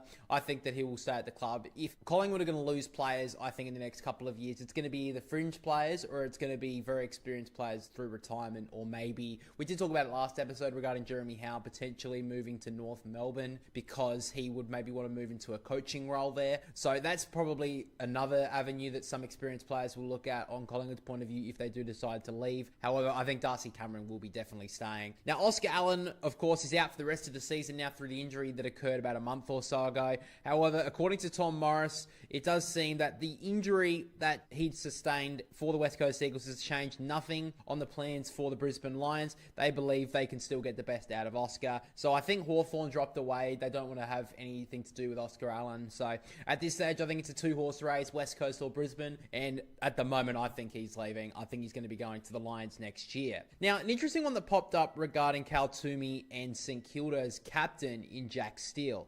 Now, he thinks that there are going to be clubs looking at Jack Steele in the next couple of months going into the next trade period. And honestly, I wouldn't be too surprised if Jack Steele is pried out of the club. To be honest, I think that Cal Wilkie should be their captain, and I think that they could put some younger midfielders that can do a pretty similar role to Jack Steele, and I think to get the best out of him, it could be at a club that's maybe a top 6 club in the competition that needs some more midfield depth. I wouldn't be surprised if clubs start to look at him, but it would be a big deal if a club captain does get taken out of someone's club. Now, sticking with the Saints, Nasiah Wanganeen-Miller, he's been around the news for a very long time. We obviously talked about last episode that Caroline Wilson came out with that story regarding him and the Adelaide Crows not wanting to go there because of Taylor Walker's racial incident a couple of years ago. However, Caroline Wilson has came out again and has said that it does seem the feeling in South Australia is that St Kilda are pretty confident that they have got Nasiah Wanganeen-Miller. Now, at this stage, it looks like they're more confident on him signing on a short-term deal, probably to get into free agency and then see where it goes. I wouldn't be too surprised if he does stay on a short-term deal, similar to what maybe Chad Warner did with the Sydney Swans, that he signs a short-term short-term deal, get into free agency, and then see if there's any more money for a home state for him to sign on a massive deal. That's probably where we're looking with Desire. Now, Sam Flanders, of course, it was a couple of years ago, you may remember, that he was being looked at by Victorian clubs. Richmond were heavily linked to him. However, he did decide to stay at the Gold Coast. But with his recent role changing from 2024, where he's playing predominantly half-back, a little bit of midfield, he's moved to more of a half-forward position, and it doesn't really suit his game. So there have been a couple of rival clubs looking at him, wanting to give him more midfield time, and the club that has been linked to him at this stage is St Kilda. St Kilda are probably going to be linked to a lot of players going into this trade period. We've got one more to cover in a moment, but Sam Flanders is contracted until 2027, so he'll definitely have to request a trade, I think. I think the Gold Coast would want to keep him, but keep an eye out on Sam Flanders. Could potentially be pried out of the Gold Coast, especially with a couple of draftees they're still looking to pick up in this year's draft. Will Sam Flanders be inevitably pushed out of the team? And finally, on the Saints, we've got Lee Lear. Now, he's been linked to Brisbane, Carlton in previous times. However, according to John Ralph with the Herald Sun, he's saying that the Saints currently lead. Now, Lee Lear has been in the Giants 22 as a mainstay over the last month or so because of injuries to Sam Taylor and just form that he's had at the VFL level. But it doesn't seem like he's going to be a regular team player. He seems sort of on the periphery, so I think he's going to be leaving at the end of the year. Now, a couple of ruckmen we have talked about in previous episodes regarding Draper and Sean Darcy. The offer from Essendon to the Draper camp wasn't as good as they were expecting, which has opened the door for the likes of the Adelaide Crows and Brisbane. Draper was linked to Brisbane a lot more a couple of weeks ago. They are looking to hopefully have someone to match up with Oscar McInerney, but I don't really know if that's really the move for Draper. I think the Crows would be a better move for him on his career. If Essendon can hold him, I think they would like to. However, maybe they are keeping an eye out on Fremantle's Sean Darcy. So Ryan Daniels on Triple M did say to keep an eye out for Sean Darcy potentially moving to Essendon if Draper was to leave. I think there could be a domino effect on the ruckman this year in the market, because I think if De Koning leaves, then Carlton will want a ruckman. If that domino does fall or Draper does decide to move, then we could have even see the likes of Darcy move on. And another one as well is Luke Jackson, who has been linked to Geelong. I don't think this one will happen. I think Jackson will stay at Fremantle. I think out of the two ruckmen, Darcy and Jackson is most likely to stay in my opinion, but he is still being linked to the Cats. But it does seem that, according to the player manager of Sean Darcy in Scott Lucas, it does seem that Fremantle are very invested in the two ruckmen to go work together. Fremantle they think their way to move forward is to go with two recognised ruckmen, play up forward. Jackson can obviously play a little bit of midfield as well, but we'll just have to wait and see. Now, Clayton Oliver has obviously been around the mark over the last few months regarding a potential move from Melbourne to maybe just see some greener pastures, get a new lease on his football career. He has been linked to Geelong. I wouldn't be too surprised if he does leave at the end of this year. I think that the future of the Demons midfield is the likes of Langford and Lindsay. Clayton Oliver, Petrarca and Viney is not the real midfield that they need for the current age of football, which makes me believe that maybe Clayton Oliver will be pushed out. But now we're moving into a lot more of the Cats players that they are targeting. Now, Sam Walsh, according to Cal Toomey as well, he has said that Geelong is already making waves about getting him back to their area. I would be a little bit surprised on that front. I think he is their next captain, but he will be linked, of course, being out of contract next year. James Worpel is another one, according to Mitch Cleary on the Agenda Setters. He is being linked to Melbourne as well, but Geelong continue to look in the market for a player like James Worpel. And probably the big ones, in my opinion, are Harley Reid and Zach Butters. Now, Harley Reid, in more recent times, seems a little bit more connected to staying at the West Coast Eagles on the short term and then maybe look in the future to potentially moving back to Victoria. So I think that one won't go ahead at this stage. Zach Butters is one that I think will be interesting moving forward. He has spoken on his future. Despite being under contract at Albert until the end of next year, Butters has earned a lot of interest from Victorian clubs. And speaking to the media this week, Butters says he has his focus on the football at this moment, but did concede that he'll have to assess his options in the off-season. So I think if you heard that as a Port fan, you wouldn't be too impressed, I would say. I think he will stay. I think that we have seen the last few months a lot of Port Adelaide players signing, and Miles Bergman was a big get for them to keep him at the club. So I do think that Zach Butters will stay, and maybe he's trying to just get a little bit more money out of the Power. I feel like if he's already assessing his options, that's not a great sign. I still think he will stay though, but just definitely keep your eye out. That could be the biggest move of the trade period if Zach Butters decides to leave. Now, Aaron Aaron Cadman has been talked about. Cal Toomey does say that he thinks that Geelong will be all over him when he does come out of contract in the next couple of years. I wouldn't be too surprised either. But I think the Giants are heavily invested in Aaron Cadman long term. We saw that they jumped up the draft just to get this guy, and it seems like now they're just seeing the rewards come through. Now, finally, on the Giants' point of view, Grusevski is a player at the Giants who has been gaining a lot of interest from rival clubs. Now, at this stage, it doesn't seem like we know exactly what clubs are looking at him, but it is one of those players on the periphery, on the outer at the Giants that could be looking to go elsewhere. We've already talked about Lee Kalia. Wade Dirksen is one as well, who was linked in the last trade period to leave the Giants. He did stay, but it looks like he is still looking to move away. But the Giants, I do think, have to hold a lot of these players to contracts, because if they continue to lose these role players, it's just going to make it very difficult for them to stay up the top long term, because we've seen for so many years now, we've seen a lot of clubs when they rely on their stars and they don't have that underbelly of role players, that they do drop down the ladder pretty quickly. Carlton, a prime example. Now, on the Sydney Swans, so Jamara has been linked to the Swans for a long time. Now, we saw in a recent podcast with Mitch Robinson and Reece Matheson that he wants to stay at the Dogs. He wants to repay the faith that they have shown him. However, Leon Cameron, when questioned regarding the Swans looking at the potential targets this trade period, he did say he would be pretty disappointed in his list management and recruiting department if they aren't looking at all options, because we need to improve the list. Jamara, I would be very surprised if he stays at the Dogs at the end of the year. I can't see them repairing that relationship. I think that it's good to see that he is starting to improve his self-worth as well. I think that he was definitely going down a very dark path, though it is very good to see that he is going down the right direction, it seems. Sydney may be the right option, I don't know. I just would be very surprised if he stays at the Dogs. Even if he does want to stay, I don't know if that relationship can be repaired. We'll just have to wait and see. Now, one that I think is highly doubtful is regarding Joe Danaher. Now, you may remember this, I think it was in 2019 when the Swans were looking at Joe Danaher. Caroline Wilson is saying that we keep hearing words regarding the Swans trying to get Joe Danaher out of retirement. I just think this is not going to happen, and I don't really like the idea of the Swans fan either. He's been out of the game for a whole year. I just think it's not the right move. And according to Chris Fagan, he heard the reports, and when asked questions regarding it, Fagan was adamant that it would not come to fruition. He said, I'm pretty sure that will never happen. I'm sure he has some sort of contact with Joe, and I mean, I just can't see this happening, and I don't think it's a good idea for Sydney. I don't think it's the right route to go down. Hopefully they don't do this, but it is a rumor that I did want to bring to the channel. I think it's got a lot of mayo on it.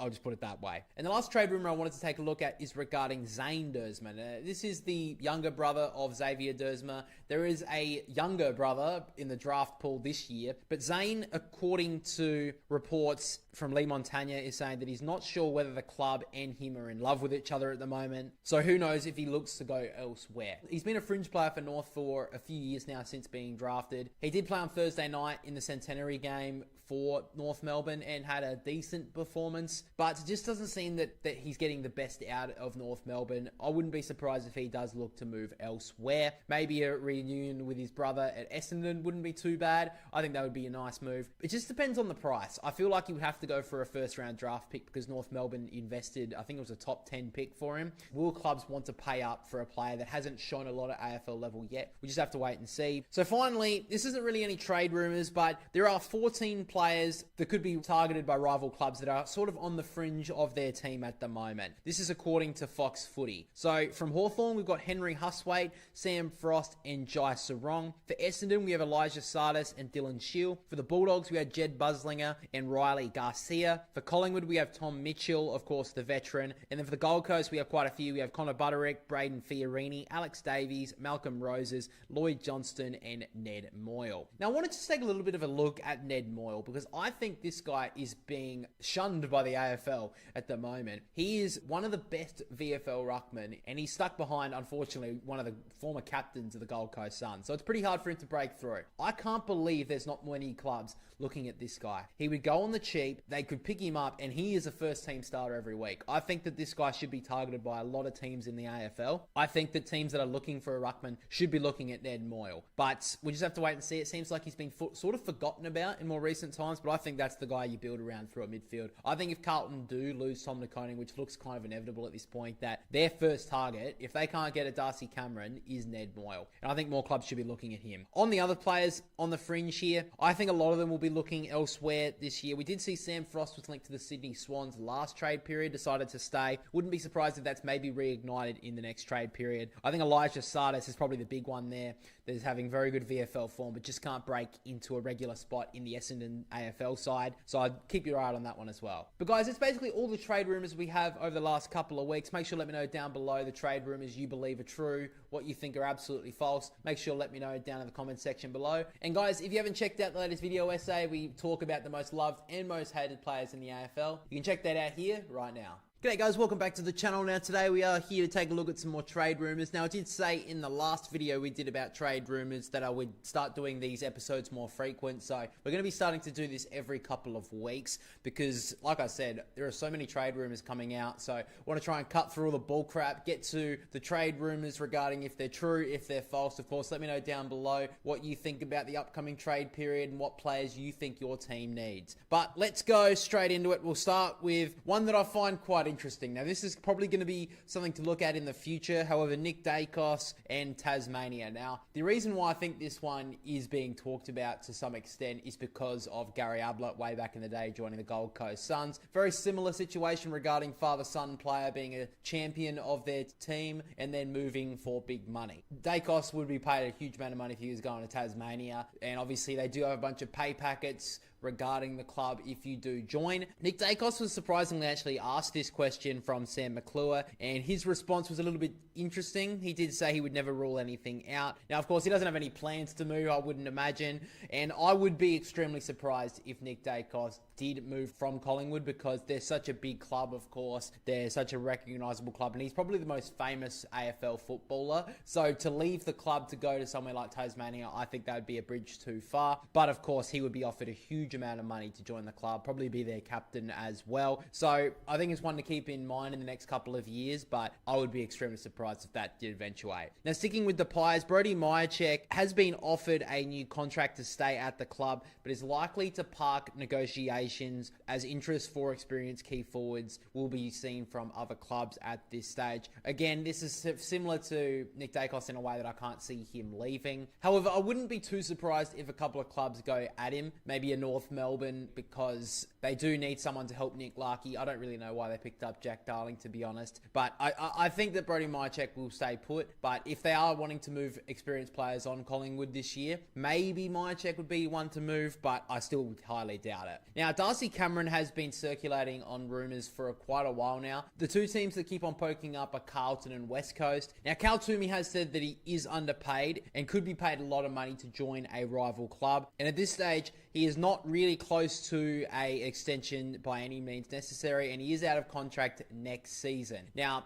more reports are linking him to saying that he does not want to leave, that he wants to stay at the Pies. But of course, the offer that he would be getting at Collingwood is probably unders compared to what his value actually is. I don't see him leaving either. I think that he will stay at the club. If Collingwood are going to lose players, I think in the next couple of years, it's going to be either fringe players or it's going to be very experienced players through retirement, or maybe, we did talk about it last episode regarding Jeremy Howe potentially moving to North Melbourne because he would maybe want to move into a coaching role there. So that's probably another avenue that some experienced players will look at on Collingwood's point of view if they do decide to leave. However, I think Darcy Cameron will be definitely staying. Now, Oscar Allen, of course, is out for the rest of the season now through the injury that occurred about a month or so ago. However, according to Tom Morris, it does seem that the injury that he'd sustained for the West Coast Eagles has changed nothing on the plans for the Brisbane Lions. They believe they can still get the best out of Oscar. So I think Hawthorn dropped away. They don't want to have anything to do with Oscar Allen. So at this stage, I think it's a two-horse race, West Coast or Brisbane. And at the moment, I think he's leaving. I think he's going to be going to the Lions next year. Now, an interesting one that popped up regarding Cal Toomey and St Kilda's captain in Jack Steele.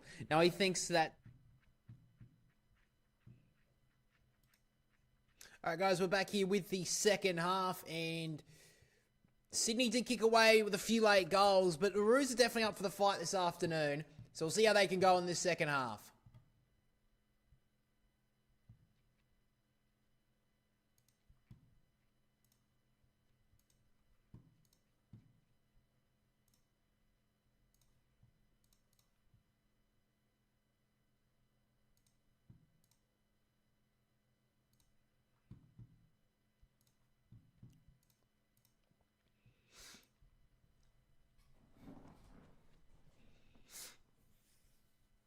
So here we go. Second half about to get underway. The Swans lead it by 18 points. So let's go with the second half. Grundy with the tap to start things off. The clearance again from the Roos. Smothered it on the ground there was Hayward, I think it was. But now the ball spills out to Simpkin. He parted the seas, gave the ball off. Zerha, further back now to Powell. From just on the 50, kicks it to the top of the goal square. Players just collapse behind. And the ball goes through for a behind.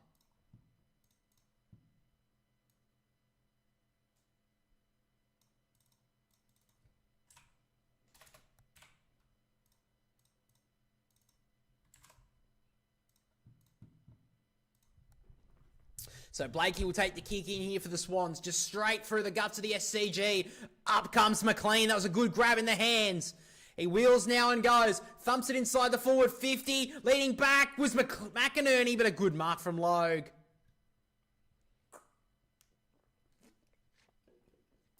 So he drills one in short to Simpkin.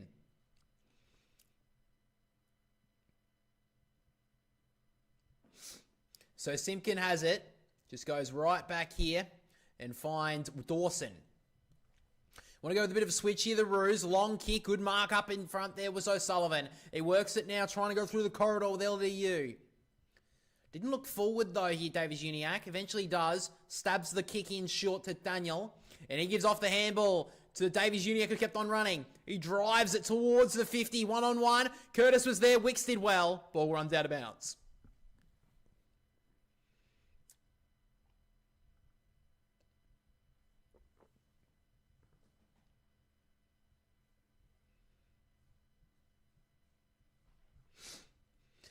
So, early stages, third term. Roos have kicked it behind, got it behind, that's about it. Grundy with the tap. Powell tried to spin. Grundy just holds him up. We'll have another ball up. It's interesting to see if they try to put a little bit of work into Isaac Heaney in the third term. He's playing a little bit more forward early on. He's at this stoppage though. Tap down. Heaney tracks it with Parker. Heaney wrapped up by Zer. A good tackle. So it looks like maybe Parker has gone with Heaney at the stoppages. Very interesting contest, that. Bit of the apprentice. Oh, that's a free kick. He just threw him to the ground. The umpire didn't see it, of course, because there's 4 of them out there and they're all fucking blind. There's another ball up here. Unbelievable. So from the ruck contest here, umpire throws it back up. Ruckman go to ground. Harvey tried to soccer it off the turf. Curtis played for the free kick. Parker tracking the footy. Golden gives it back to Heaney. And now Wicks on the last line of defence. Blasted outside the area. Campbell has to go. 3-on-1. Did pretty well. Tracks the footy. Did well. Held up by Combin. Threw an arm out there, Campbell. Got okay. Got away with it. Did that pretty well there, Campbell. It wasn't a great kick from Wicks. Just had to cause a contest and did well to bring it to the ground. But the Roos are locking it in early in this second half. So Grundy with the tap and then almost to himself. Kicks it outside the area. It's an up and under sort of ball. McLean couldn't take it. Daniel takes the footy, gives it back to Hardiman. He'll drive it back in the danger area. Long ball, good area. Oh, could have taken the mark there, Zerha. Curtis off the ground, sockers it towards goal. And a goalkeeper in Blakey saves it. And he works the kick out wide. Roberts.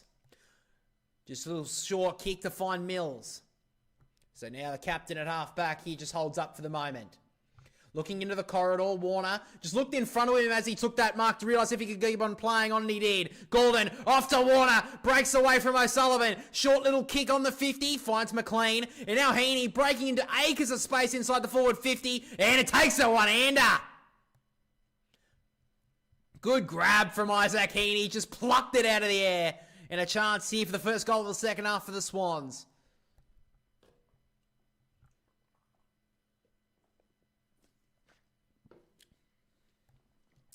Wasn't a great kick from McLean, I'm going to be honest. Should have hit Heaney on the chest, but too good he is, isn't he? What a first half from the number 5 in the Sydney Swans.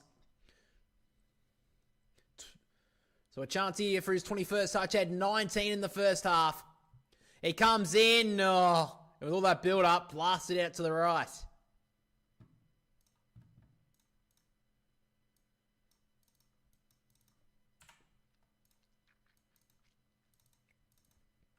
So now Logue in the back pocket, just kicks it up the wing. Too much for Zerha. Runs past Teakle. Grundy, good pickup. Rampy. Melican fumbled it in between his legs as well. Harvey held up. Got it out somehow. Now Teakle tapped it out. Simpkin did well. Melican held him up. Got the kick into the middle of the ground. But there's all numbers with the Swans. Hayward. Handball on the inside. In the guts of the SCG, they can go with Roberts. Further wide now to Lloyd.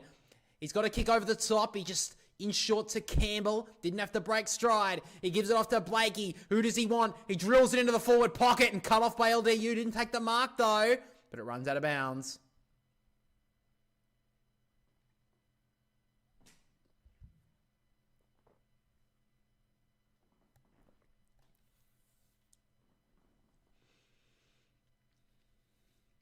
So it looks like maybe Jordan's lining up with McKercher at this stoppage. Interesting matchup.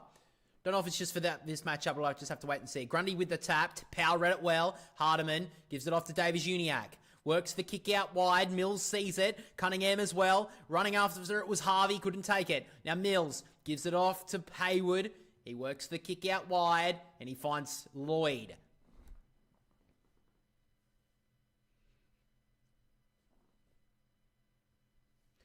So he goes right back here, Lloyd, to find Rampy. They want to go on the open side here. So they go back here for the moment. Finds Sam Wicks, the last line for the Swans at the moment. Doesn't have a lot of options here, Wicks. He runs his full measure, blasted inside the forward 50, running back with the flight. Couldn't take the mark with Zerha. Cleared by Teakle. May work out in the end. Harvey, strong hands. So Cooper Harvey just outside the defensive 50. Kicked a nice goal in the opening term.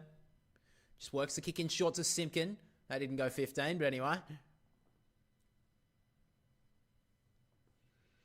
There's Simpkin, just short little ball, finds Teakle. Teakle just directing his teammates in front of him. Looking one way and another. Now he just works the kick out wide. Bit of a helicopter, turned it over to Rampy.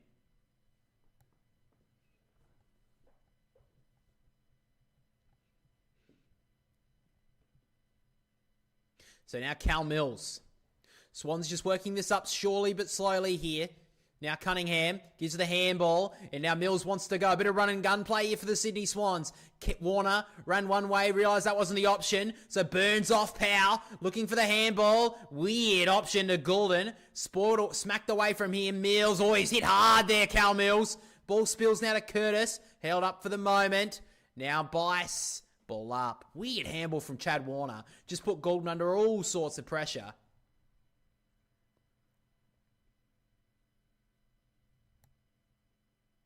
Got Grundy with the tap. Roberts in and under. Held up. Free kick going to be going the Roos way. So Teakle will take the free kick. Goulden looks a bit shaken at the moment. Works with the kick towards the pocket for Darling. Great pick up from Melican and off he goes. He takes a bounce. Short little kick up on the wing. All sorts of pressure from behind by Logue. Brought it to ground. O'Sullivan held up now Logue by a couple of Swans. We'll have the ball up. Goulden's still trying to capture his breath here. He seems a little bit off.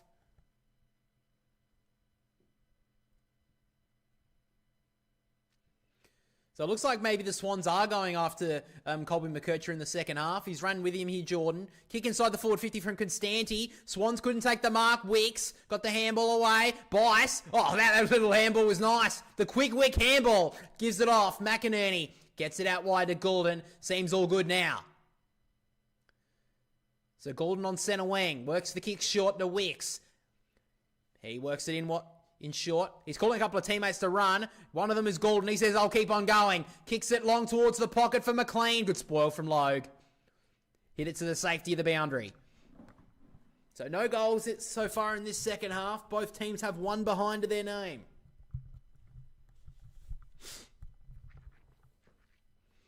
So maybe Jordan may have gone to Daniel. It's an interesting call. We'll have to wait and see how that plays out. So thrown in now. Grundy and Teakle as they've gone for majority of the day. Logue, handball, Miss Powell runs out.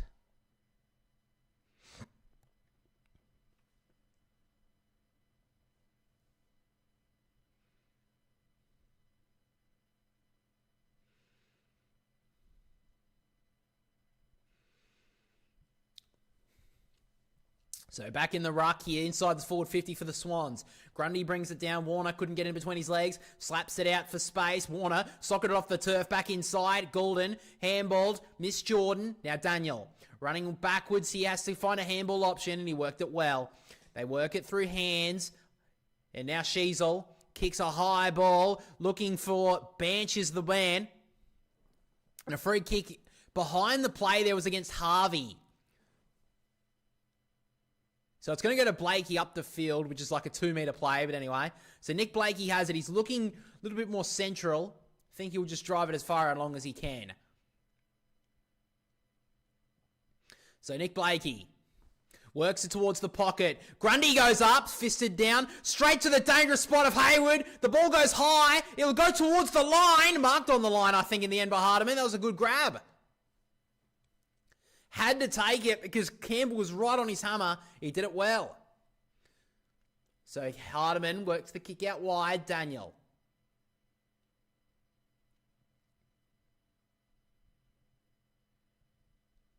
So Caleb Daniel just goes back and he finds Hardiman. They want to go on this member's side here. They have the numbers here. He works it to Sheasel. Further on to Simpkin. Now they can go, the Kangas. They've got a bit of overlap. So now Logue. He takes a bounce. It skids perfectly for him. Kick inside the forward 50. Cave off the instep. It wasn't great. And Nick Blakey cuts it off. Now the Swans can go. Goulden just holds up for the moment. Says take a deep breath, boys. Well, now the Swans have space on the outer side. He works it to Jake Lloyd. He'll take a bounce. Looking for an option. Just a little short stabbing ball. Finds Heaney. Push, surely. If not, the mark, but he takes it anyway. Slow dart inside the forward 50. Almost took a couple of blades of grass off the turf. Gives off Hayward. Quick to McInerney. Straight into the post.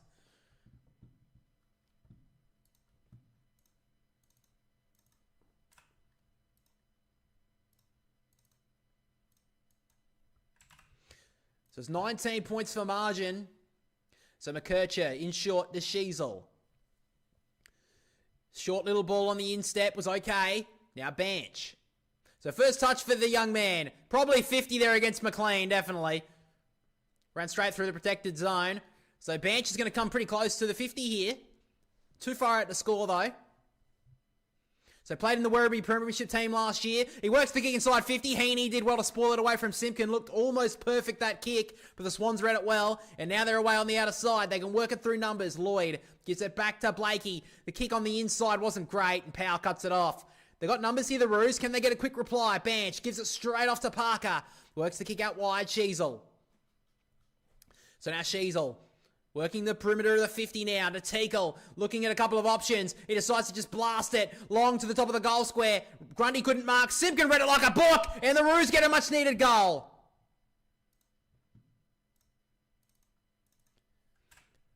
Well, against the run of play, you'd have to say. But this guy's had a great game so far. Jai Simpkin kicks a nice goal.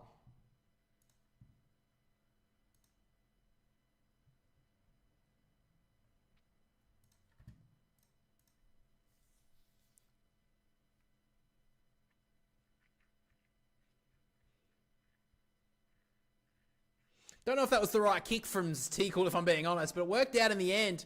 And a great read from Jai Simpkin.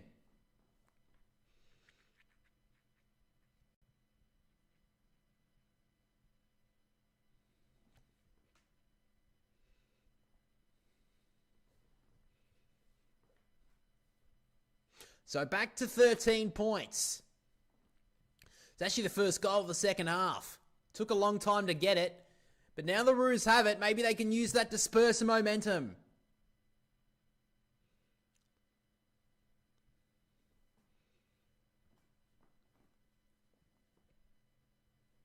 So in the ruck now is Darling up against Grundy. Grundy just spikes it forward.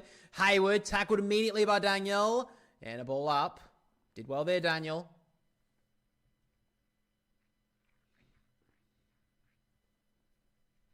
So back in the ruck again, Grundy slaps it down. LDU couldn't take it. On the turf now is Sheldrick, immediately wrapped up. So the ball stays in this little fracas here in the middle of the ground. 9.5 left in this third quarter. Roos kicked the only goal of it. Grundy slaps it at the back on as far as Warner. Looking for a handball option. Works it to Bice. He ducks one way then another. Had no handball options. Eventually found Cunningham. He works it out wide to Hamling. So Joel Hamling now. Doesn't really know what to do with it. Looking for an option. He decides now to just blast it. Towards half forward. Looking for the one-on-one. Buller was there. Brought to the ground. And now Logue has all the time in the world to find an option. Works it up the wing. Comben was there. Spoiled out. Well done there by Hamling. Comben hasn't seen a lot of it today. Playing up forward to help out up there with the missing Larkey, who's had a pretty good record against the Swans in more recent times. Really missing him this afternoon. So Grundy hits it down, looking for a Warner or a Rowbottom. Phillips should get there first. Rowbottom hit the body, almost got taken high. Gave it up to Sheldrick. Good tackle there from the Roos. They've lifted their pressure in the last few moments.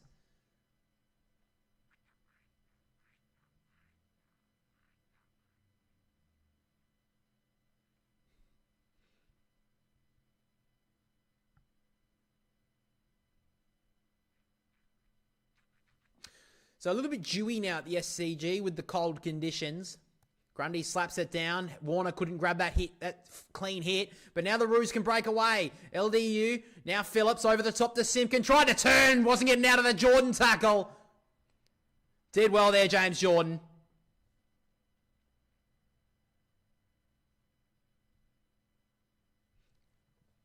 So now Melican, short ball, finds McLean. Had a good start to the game. Hasn't seen a lot of it since. So McLean just cuts the kick in short to Jordan. He's been good today. And he works it in to find Mills. So the Swans want to go on the open side here. They want to try and get something to go. He just kicks the ball in short now to Wicks. It's been okay in this third term. Comben just came off his man and Mills just kept on running. He works the kick over the top to Warner. He holds up for the moment. From 50, off 2 steps, sends it high and wide.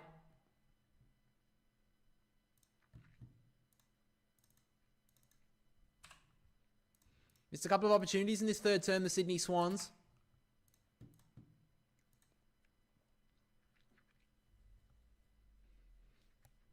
So Caleb Daniel will have the kick in here for the Roos. So he wants to go on the outer side, then realise, nope, that's not the option. Come back on the members' side. Eventually gets the kick away. High ball, Logue is there. He's going to type up and got it. So Griffin Logue has the football.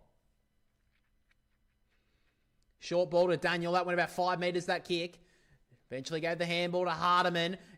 Weird looking ball, and then Lloyd slaps it out of bounds. Great pressure from the Swans. That was better. Well done there from Hayden McLean. Gets the applaudance of his teammates and the fans in the crowd.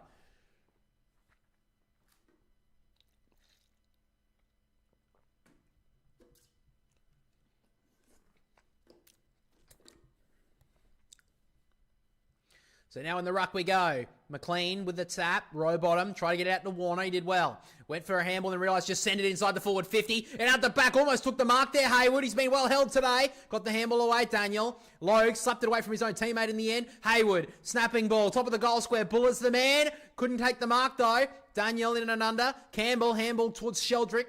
Goulden looking for it. Fishing for it. Got the handball out. Dawson. Held up. 7 minutes left in this third term. 14 points to the margin. It was 12 at the main break. Sorry, it was 18 at the main break. So the Roos have pegged it back a little. McLean with the tap. Heaney was almost held. Burrowing underneath was Daniel. Ball up again. The Swans, obviously, last few weeks have been good at these forward stoppages. Grundy isn't there this time, though. McLean slapped it out to Warner. Tried to tap it to his own advantage. Spun 360. Gave it a Rowbottom. Snaps it out across. And just touched as he kicked.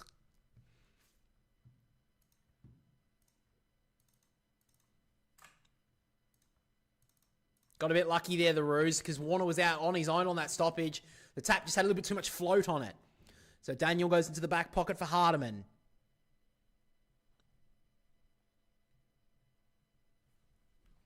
He blasted up the wing. Towards the one-on-one. Good mark. Almost there from Cooper Harvey. Just didn't finish the deal. Melican gives it off to Hayward. Slammed into the outer turf there by Simpkin.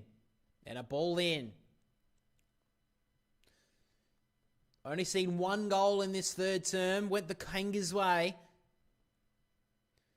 So now, Brodie Grundy on the bench here, just taking a deep breath. Knows he's got a big final term coming up. McLean with the tap down. Rowbottom just couldn't take his composure there. LDU missed his handball. Cunningham couldn't take it. Good take from Phillips though. Handball backside. Did well power. Davies-Uniacke. Kick out wide. Simpkin.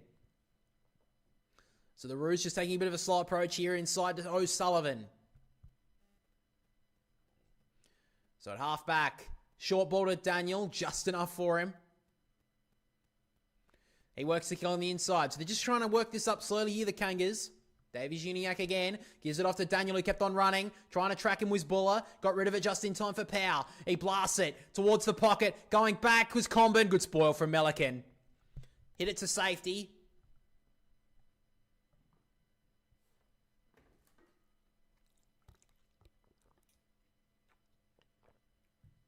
So locked inside the forward 50 here for the Roos. 5.5 left. Teakle up against McLean. He's had a lot of ruck contests in the last few moments. Coming through slowly but surely was Harvey. Tried to duck. And a ball up.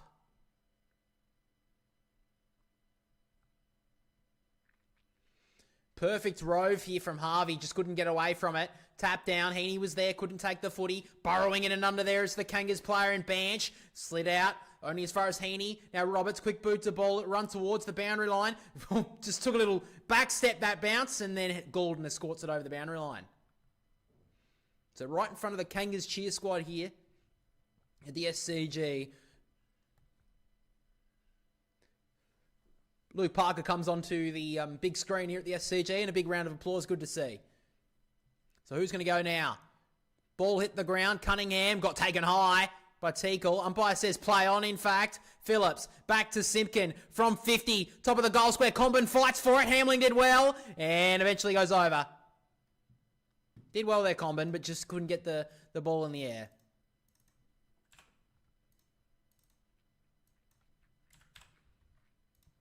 So 14 points is the margin right now. Blakey has it with the kick in. A lot of times he's gone through the middle of the ground today. Takes a bounce. Looks like he's going to be a little bit more conservative with this kick. Goes very, very wide. Warner got blocked, but Hardiman took the mark. Did that well there, Ryan Hardiman. You could say he blocked him, but he went back and got the footy. So he goes and pumps it inside the forward 50 once again. Comben's the option. 3 Swans stand in front. Melican couldn't take the mark though. Sheasel coming through. Got the kick away. Just got touched off the boot. And Cunningham knocks it for a behind. What are we doing? What? Why are we looking at this? That was clearly... How many times does Crypto need to be seen in the fucking scoreboard? That was obviously touched.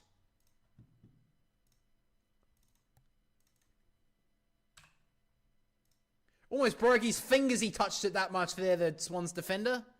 Unbelievable.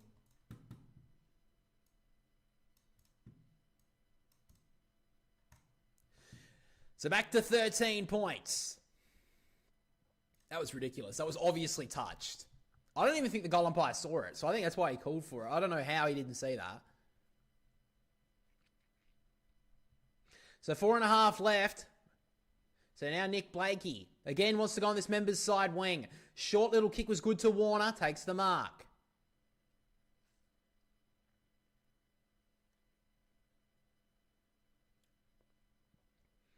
Doesn't really know what to do with it here, Warner. So eventually just works the kick out wide. It's a good looking ball for Buller. He takes it down low.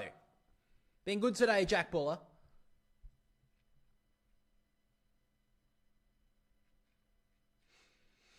So he's going to have to go long down the line here, hoping for a flyer. 2-on-2 up here. Hayward couldn't mark. Bice almost read that like a book. Grundy held up against Teakle. The ball gets out somehow. Goulden, Sheldrick, looking for a handball out the back. He finds Buller. He went for it, realised he's just going to pump it inside the forward 50. Who's going to fly for the Swans? Pink couldn't mark. On the ground is O'Sullivan. Spun. Roberts held him up. Ball up. Well done there from the Swans. They lock it in.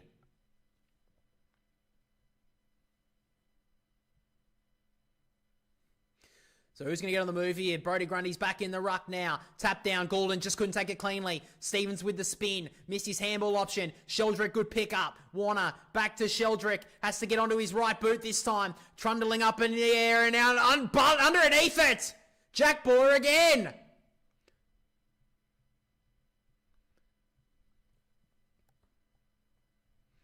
Buller read that very well in the air. It was a bit of a tumbler, that kick. But he stood underneath it the whole time and took a good grab. Sheldrick did well here. Just got the ball into the dangerous area on the right boot. Doesn't use it very often, but that was good work. And now Jack Buller. Chance for his third goal of the game.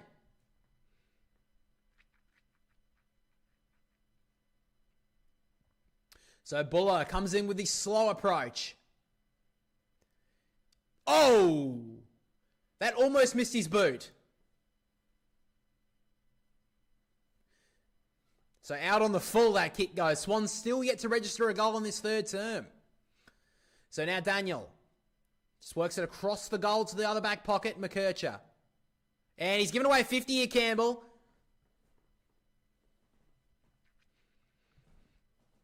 So 2.5 left. Chance here for the Roos to get a goal late. McKercher works the kick out wide for Logue. He's looking forward, looking for his next option. Doesn't really have a lot of options though. Dylan Stevens stands in the middle of the ground all on his own. He's screaming for it. Logue didn't want to go there though. So he blasts it towards the 50. Blakey coming across, got a good fist on it. And gets it over the boundary line.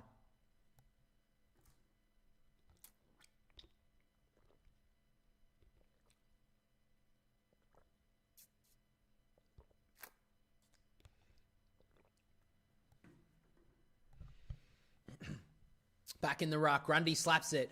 Only as far as McInerney. Did okay. Now Mills gets it off to Sheldrick. He'll run onto his left boot. Great pressure from Simpkin. Just got the kick away. Parker put on the pressure. Sheldrick fought back and got it. Mills missed the handball to Goulden. Keeps it in for the moment. Goulden wasn't impressed by the call from the boundary umpire, but it was out of bounds from his call.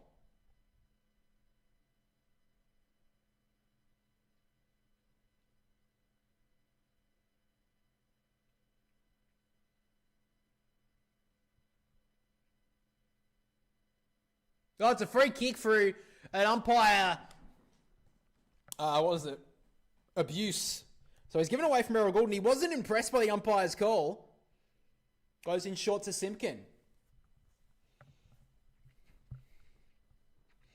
So 1.5 minutes left. What can they do? The Roos. He sends it high again. Who's going to fly? Ball gets out the back. It skids. It rolls. Who's going to get there first? I think McInerney did. Oh, Curtis is called it's called a goal.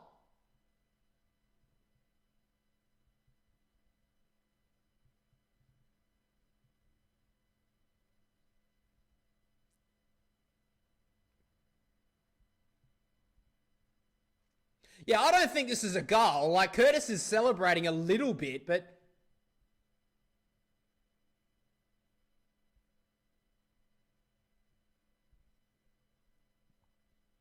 So, no, that's a touch. That is so fucking touch. What the hell are we looking at here? Oh.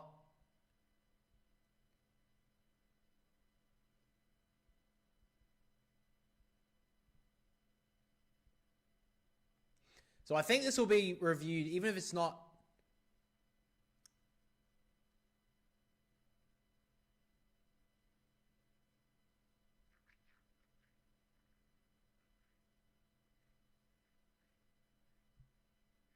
From one angle, it looks like he's kicked it. From another angle, it looks like it's touched. This is a big call in the game.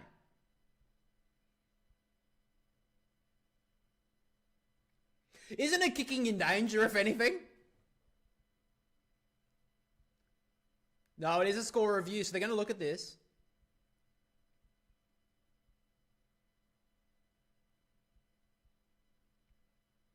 So they've called it behind. A massive call in this game.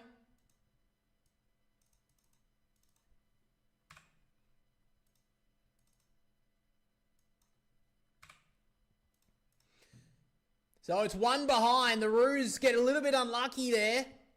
They looked at every single angle possible there, the umpires and the players in the arc, and eventually it's called a behind.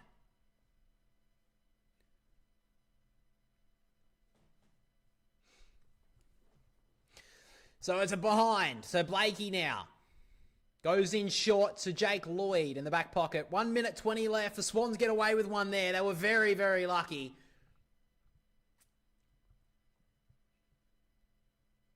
High ball, good mark from Grundy. Should have been 50. The Roos are in this match right now, but it just feels like the Swans aren't really playing at their full potential here. So Grundy, with a minute left, just sends it high towards the wing. Went up and out.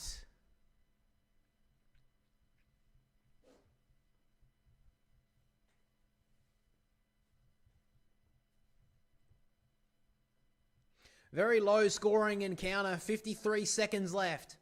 Grundy in the ruck up against Darling. Slap down. Roberts takes the contact immediately. And we'll get another ball up.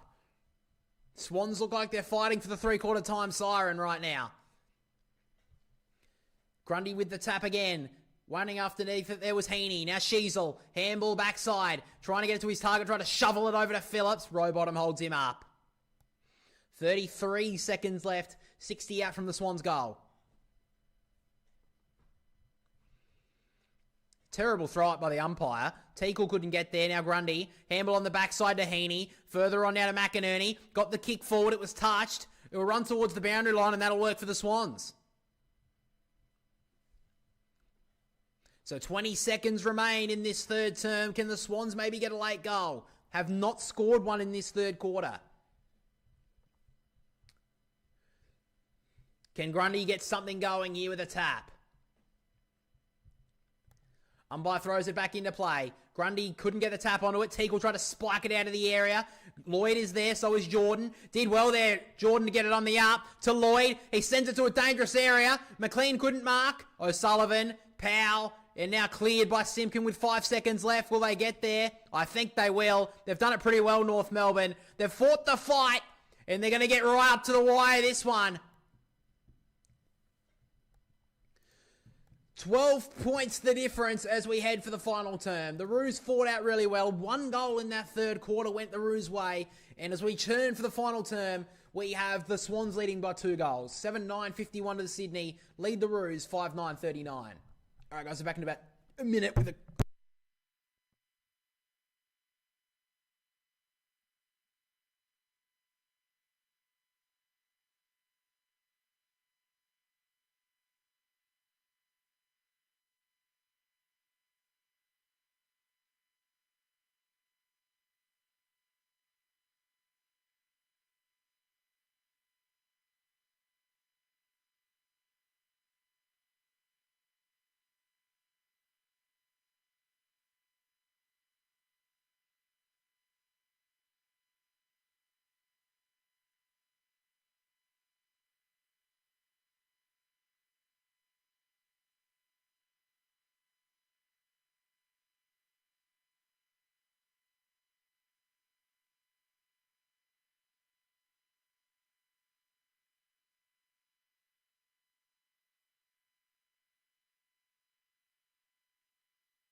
So we're about to get ready for the final term. The Roos have definitely put up a good fight today. It's been a low-scoring encounter. What have they got in the final quarter?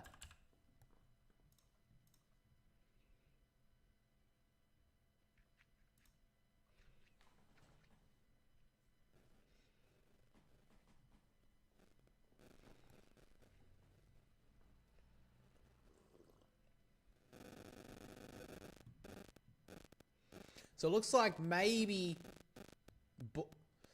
looking at the bench right now, I don't know if the Swans have made their sub just yet.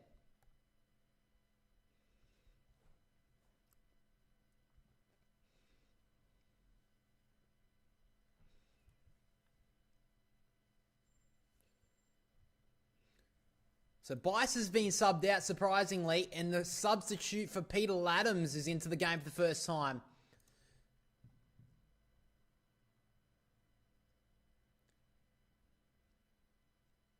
So now here we go for the final term. Grundy with the first tap and Heaney looking to get the first clearance. That's better from the Swans. Inside the forward 50. McLean couldn't take the mark. McKercher fumbled at the crucial stage. Daniel in and under. Swans fighting hard. There was Parker first of all. Ball up. So Peter Laddams onto the ground and immediately goes to full forward. So Grundy tries to slap it out to the open space, and it's Isaac Heaney on full display! Oh, that is some class. Brodie Grundy has shown the last few weeks how good he can be in the ruck. And that is another highlight to an insane year from Brodie Grundy. Isaac Heaney, though, reaps the spoils. What a tap out. You couldn't draw it up any better.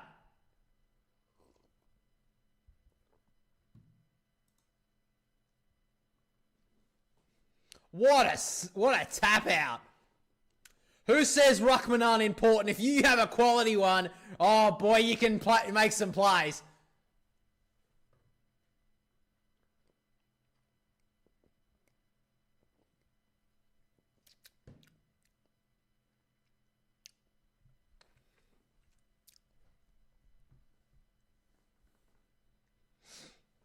So Heaney with his third goal. He's been best on the ground. Can they keep it up, the Swans? Grundy with the tap. Heaney's had his arm held. He'll get the free kick again. So Heaney works the kick out wide. Roberts.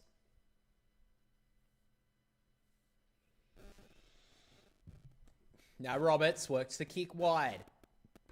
He finds his target in Harry Cunningham. He's been great since his return in the mid-year. Short kick over the top to Roberts, who kept on making space. So he wheels around on that trusty left. Drives it into the forward pocket. Looking for someone to go up. And Comben slaps it out. So it looks like maybe Comben's been moved back into defence.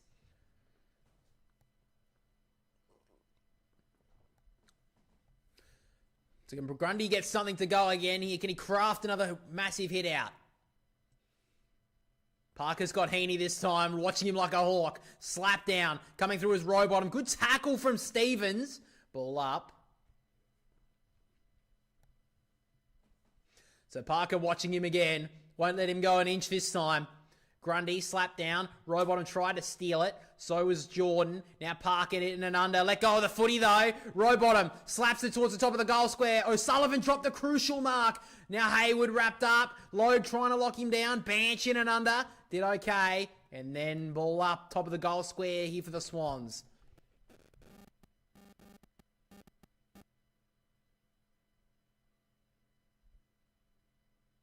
So now back in the ruck. Teakle may have got a tap on that. Parker did well. Swung it out to Powell. He gave it off quickly to Hardiman. Now Comben went to kick it away. Great smother from Rowbottom. Locked it in only for a moment. But Rowbottom does those defensive acts each and every week.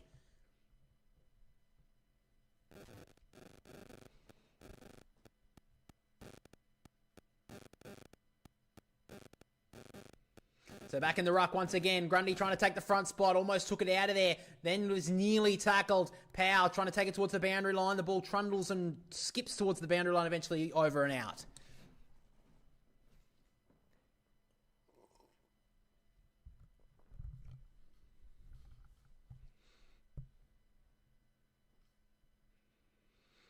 So back in the ruck once again. Grundy almost had an arm held. Ball gets a nice little skipping bounce here for Rowbottom. Got boot to ball somehow. Kicks it, bounces it, and it runs through for a behind.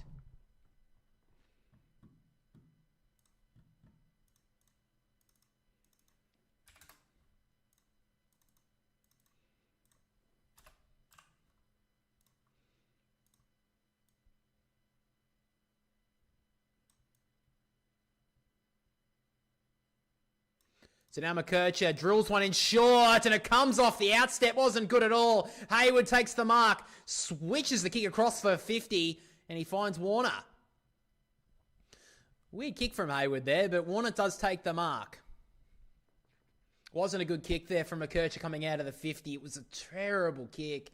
And a chance here for Warner to give the Swans a game-high lead. Warner had a good third term, had 9, I think it was 10 touches in the end, in fact. Had a couple of mistakes throughout the afternoon, Chad Warner. But now's the time to stand up. And oh boy, he just does. Each and every time when the Swans need him, he's there and about.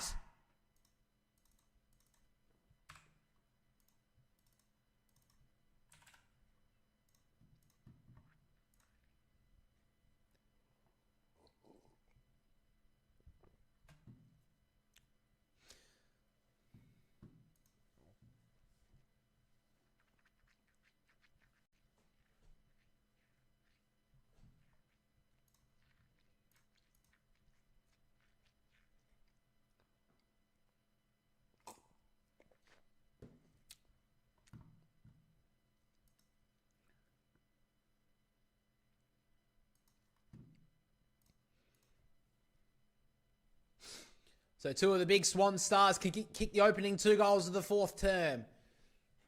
25 points, a game-high lead for Sydney. Now we're back in the middle. Laddams with the tap down. Phillips threw that to Davies Uniacke. Umpire said that was okay. Sheasel gives the handball off to McKercher, who owes them one. Now Darling swings it inside the forward 50 to the lead up of Curtis. Good spoil from Wicks. Rampy got the handball away. Now Sheasel wrapped up. Did really well there, McInerney. Locked him up.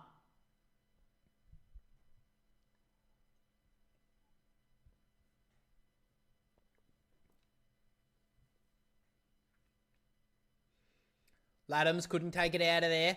Swinging around there. Did well Sheldrick to shake the tackle. Handballed over the top to McInerney, who was tackled without it, surely. So Justin McInerney will take the free kick just in the middle of the ground here.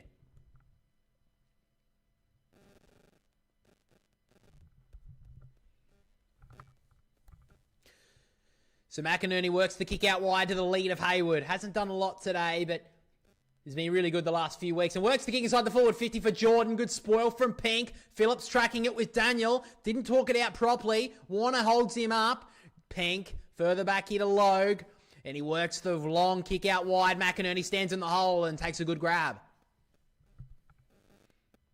So McInerney just looking around, trying to find an option inside the forward 50 maybe. So inside the forward 50, not a good kick. And cut off by Toby Pink. So a player, I think it's James Jordan with a little bit of an injury concern maybe. No, maybe not. Short kick back to Hardiman in the last line for the Roos. He works in short to Daniel. And he drills one in short to Power. So now the Roos want to go. Hardiman. They have to go through the guts now. Long kick towards centre half forward. Taking the front spot is Joel Hamling. Really showing good signs the last few weeks, Joel Hamling in the back 50. No more seeing that forward 50, I would imagine.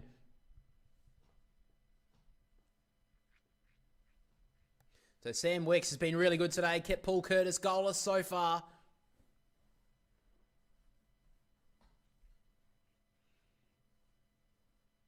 So it goes back to Cunningham. And he works it short to Blakey.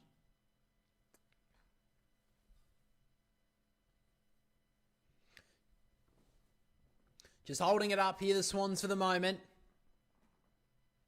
Blakey goes with a hot, tight kick there. Campbell missed his target. And now Logue can smash it back inside the forward 50 looking for Curtis. Should have marked it.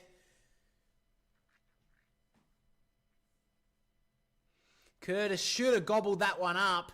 Just missed it. And Sam Wicks continues on his good form. So inside the forward 50 here for the Kangas. Laddams in the ruck, slaps it defensive side. Couldn't take it there, Blakey. Ball trickles towards the boundary line. Heaney puts on the pressure, and Bench did well to get it over. Alistair Clarkson barking instructions inside the visitors' coaching box.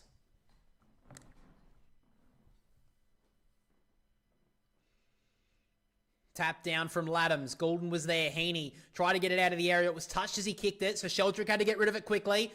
In and under there was Rampy. Simpkin holds him up, and we'll get a ball up. So the Roos have it locked inside their forward 50 for the first time in this last quarter. Can they get something to go here? Laddams takes it out of the ruck, kicks it forward. Good 20-metre ball. Buller got a terrible bounce. Comben got hit hard. Now Jordan fighting for the football. Socket off the ground. Bouncing ball. Did well. McLean on the up. Sheldrick. He works it on the inside to Buller. Further on to McInerney. Feigned the give. Realised he had an option further on. Works it into the 50. Great work. And he finds Campbell.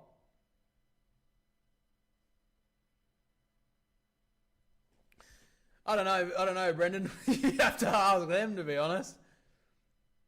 Interesting game tonight for the Tigers up against the Eagles, though. Did really well there, McInerney. Feigned the give, which just gave him a little bit of more space to then get that kick inside 50 to Braden Campbell. So Braden Campbell playing a lot more forward so far this year. He comes in, almost buddy like that kick, and the Swans break out to a 31-point lead. They're just starting to flex their muscles now, the Sydney Swans.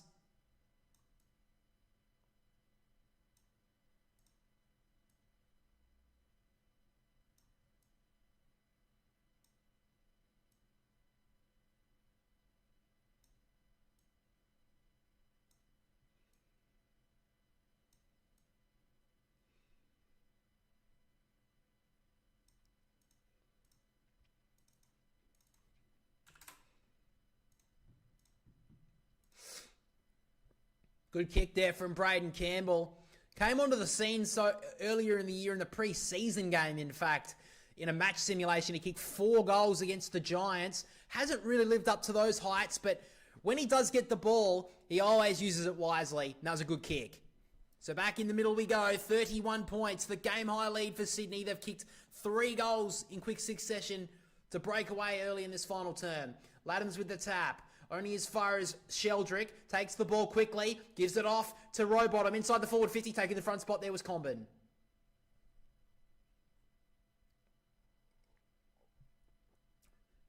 Works the kick back to Pink. Looking forward. Doesn't have a lot of options here though, Toby Pink. So has to hold up. And works the kick further back here to Logue, in the back pocket. Looking for a kick through the middle. It's a dangerous looking ball. Phillips, good grab in the end. So just on the defensive side of the centre square here, Will Phillips. He's got McKercher working into a little bit of space. In fact, no, it's O'Sullivan. And now he goes over the top. It's a good looking ball. Parker dropped an absolute soda. He would have wanted that one back. And it's out of bounds. And Matt Roberts lets him know about it too.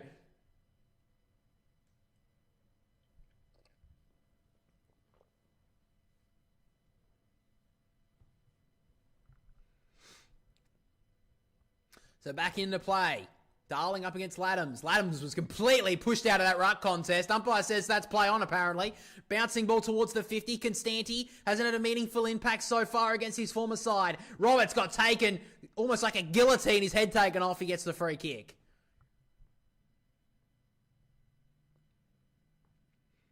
So Roberts just kicks it to true centre-half back to Cal Mills. Looking through the corridor, just stabs the kick in short to Lloyd.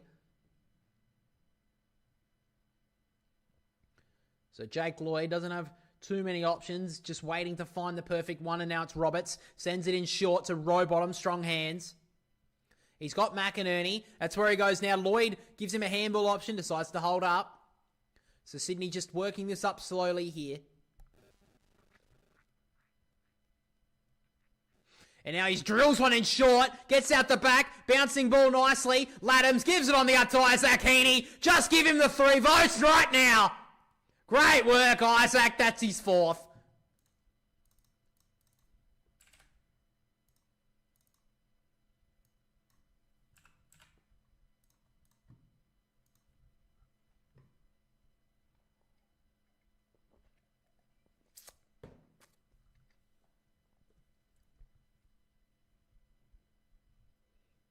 Great work from Isaac Heaney. He's kicked 4 goals tonight. Had a 5-goal game about 3 weeks ago against the Dogs. Just couldn't get his team over the line in that one. But he's threatening to have a 5 or 6 goal game this afternoon. He's kicked 2 goals in this final term. He's been the one to break this game.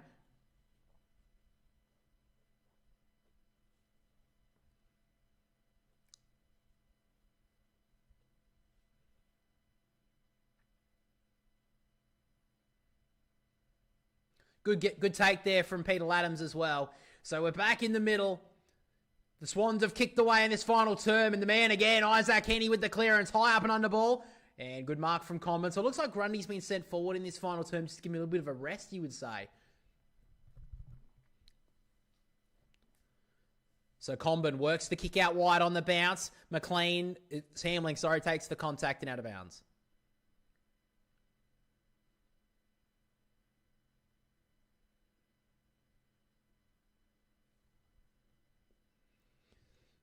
So locked up on the true center wing here. Peter Adams with the tap. Only as far as Simpkin. He takes the clearance. He's calling for someone to lead up at him as the fucking network on my stream just gets completely fucking deleted. What the fuck was that? Oh, great. Cool. So Fox Footy just lost all its coverage. You love to see that.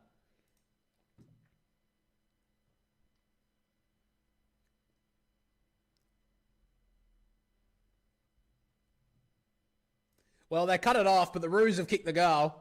Cooper Harvey gets his second goal of the game.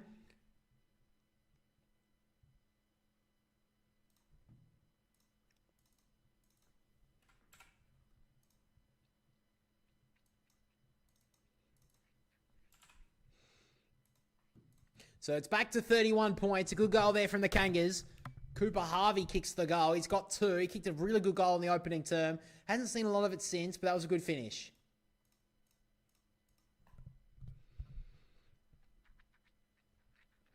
So back in the middle once again. 10:56 left in this game. Teakle up against Laddams. Neither ruckman could get anywhere near it. Then Laddams tried to slap it away. He did well to take it out of the ruck. Heaney to Campbell. Ducked past 1 and 2. Then the handball. Couldn't take it. Phillips and Heaney breaks away again. He's been so good. Works the kick into the pocket. It's a good work. Fights Hayward.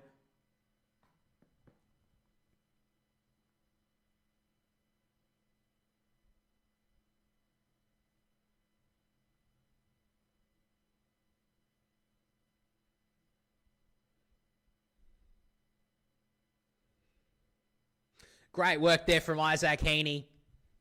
It's very hard to hit the heights that he did last year, but maybe if he can have a great end of the season, maybe, just maybe, the Swans could make a big charge. But now the ball with Will Hayward. Been a bit quiet today. But he got him over the line last 2 weeks. Yeah, this is not a great kick. Won't make the distance. It's in the forward pocket. Hands go up. Teakle couldn't take it. Sheldrick and Warner trying to fight over it. Combin as well. Gives it off to Logue. Ball hits the ground. Logue in and under. Daniel. Teakle kicks it out of the area. It's a dangerous looking kick, but Dawson up to it. He's been sent forward in this final term, Dawson. He sends one through the corridor. It's a dangerous kick, but Zerha takes a good mark. Should have been 50 there against Blakey. Zerha works the kick out wide. Bouncing ball. Wasn't a great kick. Phillips, handball on the inside to Simpkin. He can drive it inside the forward 50. Set up the last goal towards the one-on-one. Cunningham did well. Got a bad bounce in the air. It was Constanti. And now Mills got hit hard by Constanti. Interesting history, these two guys.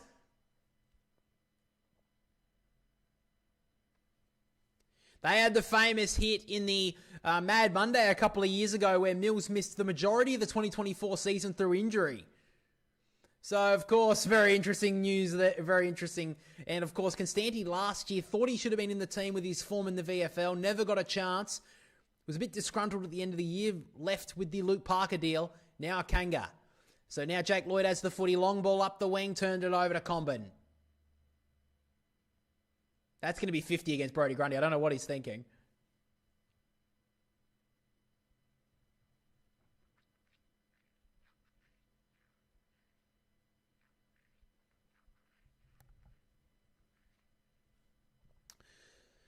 So a pretty long 50, I would say. So Charlie Combin's moved back into defence in this final term, but this is a chance for his second kick at goal.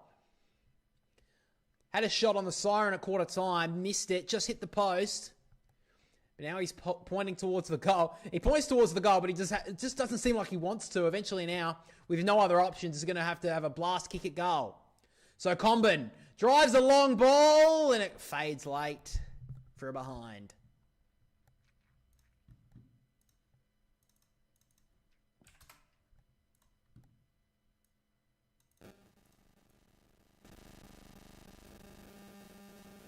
So an even 30 points to the margin, 8.5 left.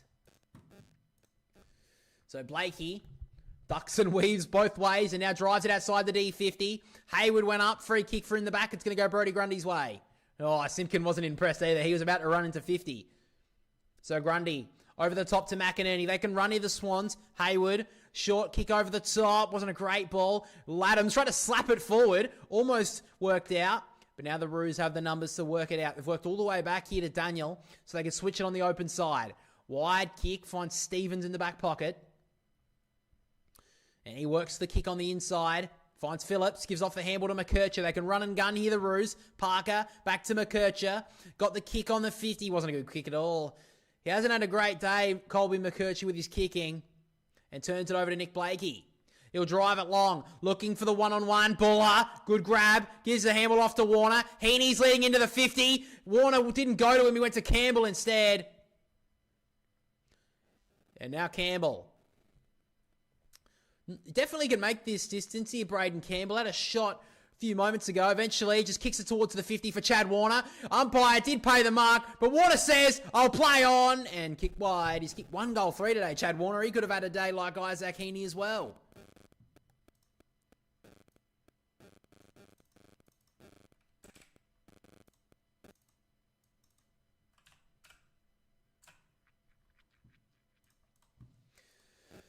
So now Sheasel works the kick out wide. It wasn't a good kick. Dangerous one-on-one. Wicks and both Stevens went heart and soul into that. And Sheasel gives off the free kick. Sam Wicks, what a performance he has had. Gets the free kick on centre wing.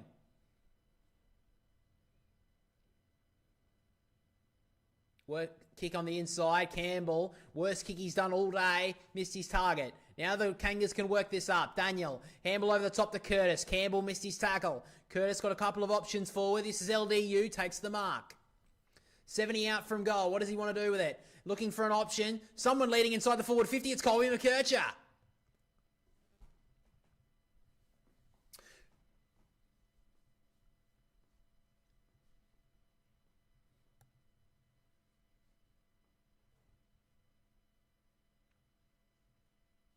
So now McKercher hasn't had a great kicking day. Still has had 19 touches. A chance here to hit the scoreboard. He runs around, arcs on the left, drives it home. Good finish. They've kicked the last 2, the Kangas.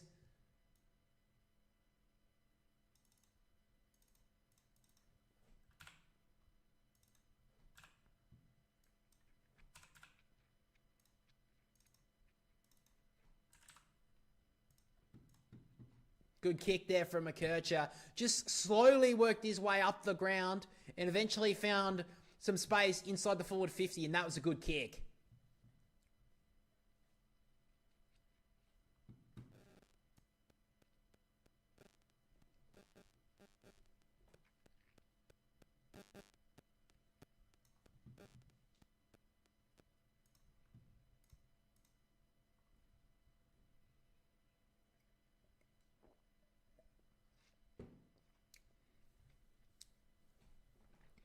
So back in the middle, Adams up against Teakle. Tap down, McInerney, Warner to Mills. Trying to get onto his right boot. They've got numbers here, the Swans, they can get to go. Warner gives it off to Blakey. Handball over the top to Jordan. He's got Campbell. Decides to hold up. Give it to Heaney, he says.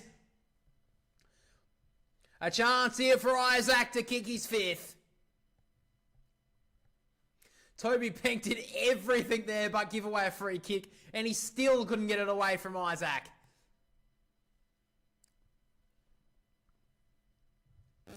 He had the option there, Jordan, of giving the handball, but he decided, I'm going to the man of the moment, and Isaac Heaney.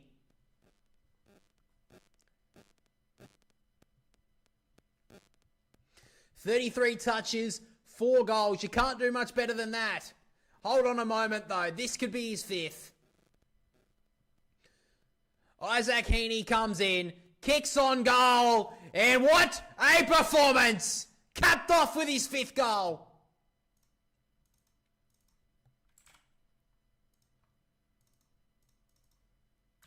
Gets the applaudance of all his teammates out there on the ground. The SCG faithful are just loving every moment of this.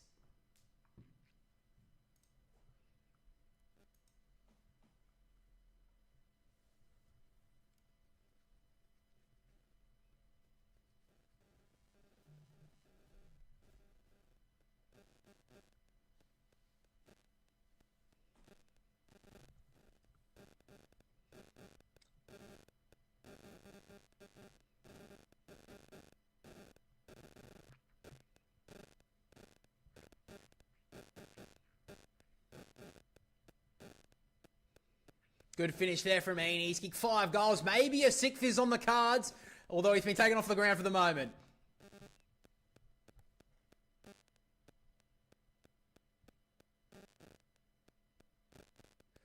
Tap down from Laddams. LDU flashing through. Couldn't take the footy, and now Rowbottom. Blasted back inside the forward 50. Buller is there. So is McLean. Comben couldn't take it. Lowe gets there first. Buller off the ground. And straight across the face out of bounds.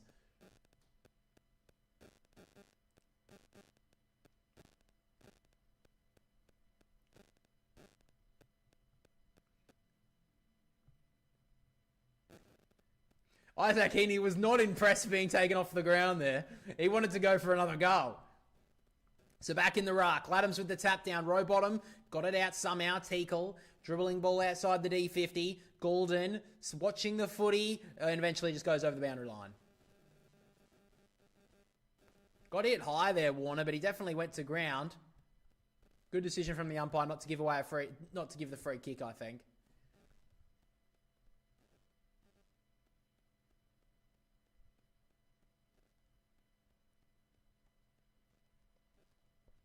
So back in the ruck, Laddams straight down to Simpkin. Blasted outside the area. It's an up and under sort of ball. Standing underneath. A good mark from Melican. He's really done well today. With the absence of Tom McCartan, some people may have questioned the Swans' defensive 50 players, but they've done really well. They've stood up. They've only conceded 7 goals throughout the afternoon. So Mills in short to Goulden. They'll just hello this up here, the Swans. Leading by 31 points. Game's well and truly done. Gives it off to Hayward. He's got Goulden riding shotgun. Decides to hold up for the moment.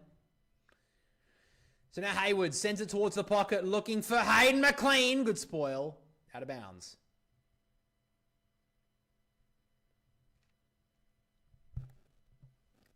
So it looks like Isaac Heaney's well and truly done for the day. Dean Cox just giving him a couple of words of advice. Just saying, mate, we need you for the rest of the season. Don't worry about your 6th goal in this one.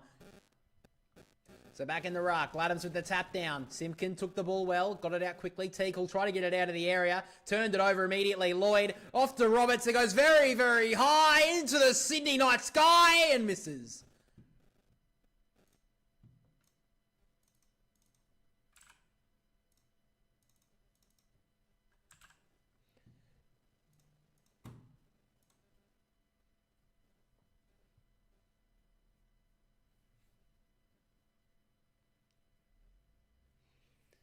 So short ball now, North Melbourne working it through the middle of the ground. Zerha tries to get on the outer side to Simpkin. He's been good today. He's flown the flag for his team.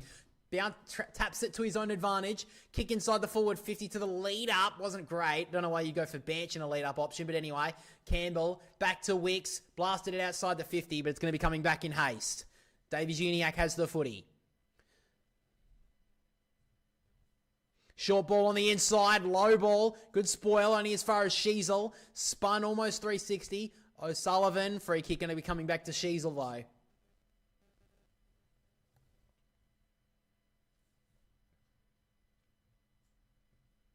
So Harry Sheasel will get the free kick.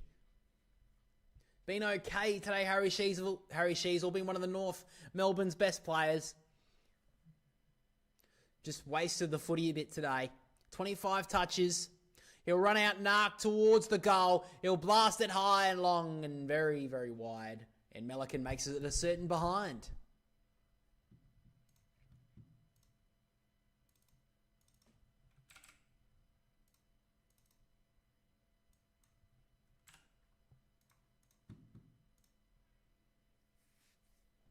Mills in, short to Melican.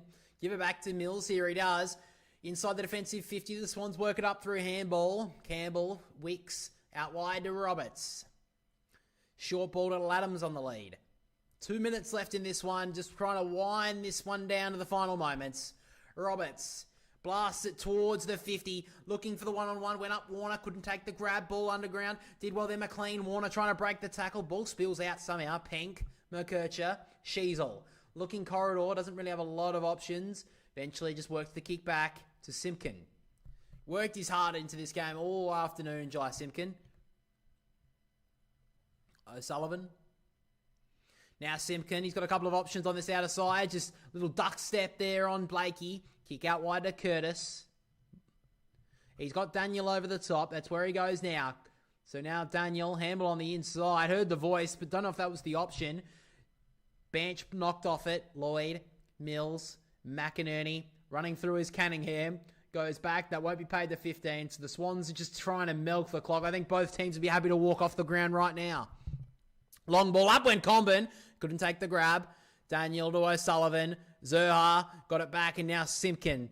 Looking forward, trying to find an option. Just sends it high and hope more than anything. Laddams couldn't take the mark. Read it well, Tom Power. Roved it nicely. Just couldn't take it cleanly. Rowbottom always fights it out the full 120 minutes. Stevens threw that deliberately. Or threw that out. And it's going to be a free kick to the Swans.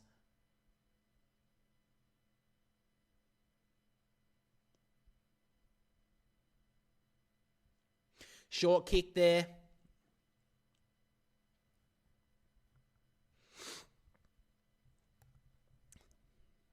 So now Mills has the footy, gives it back to Roberts, who's racking them up in this final term, just trying to get some easy touches. McLean did well in the air.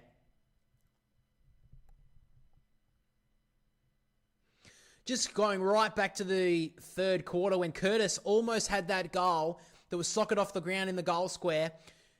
It was called a goal by the goal umpire, but it was taken away. Who knows what would have happened if they got that goal given their way.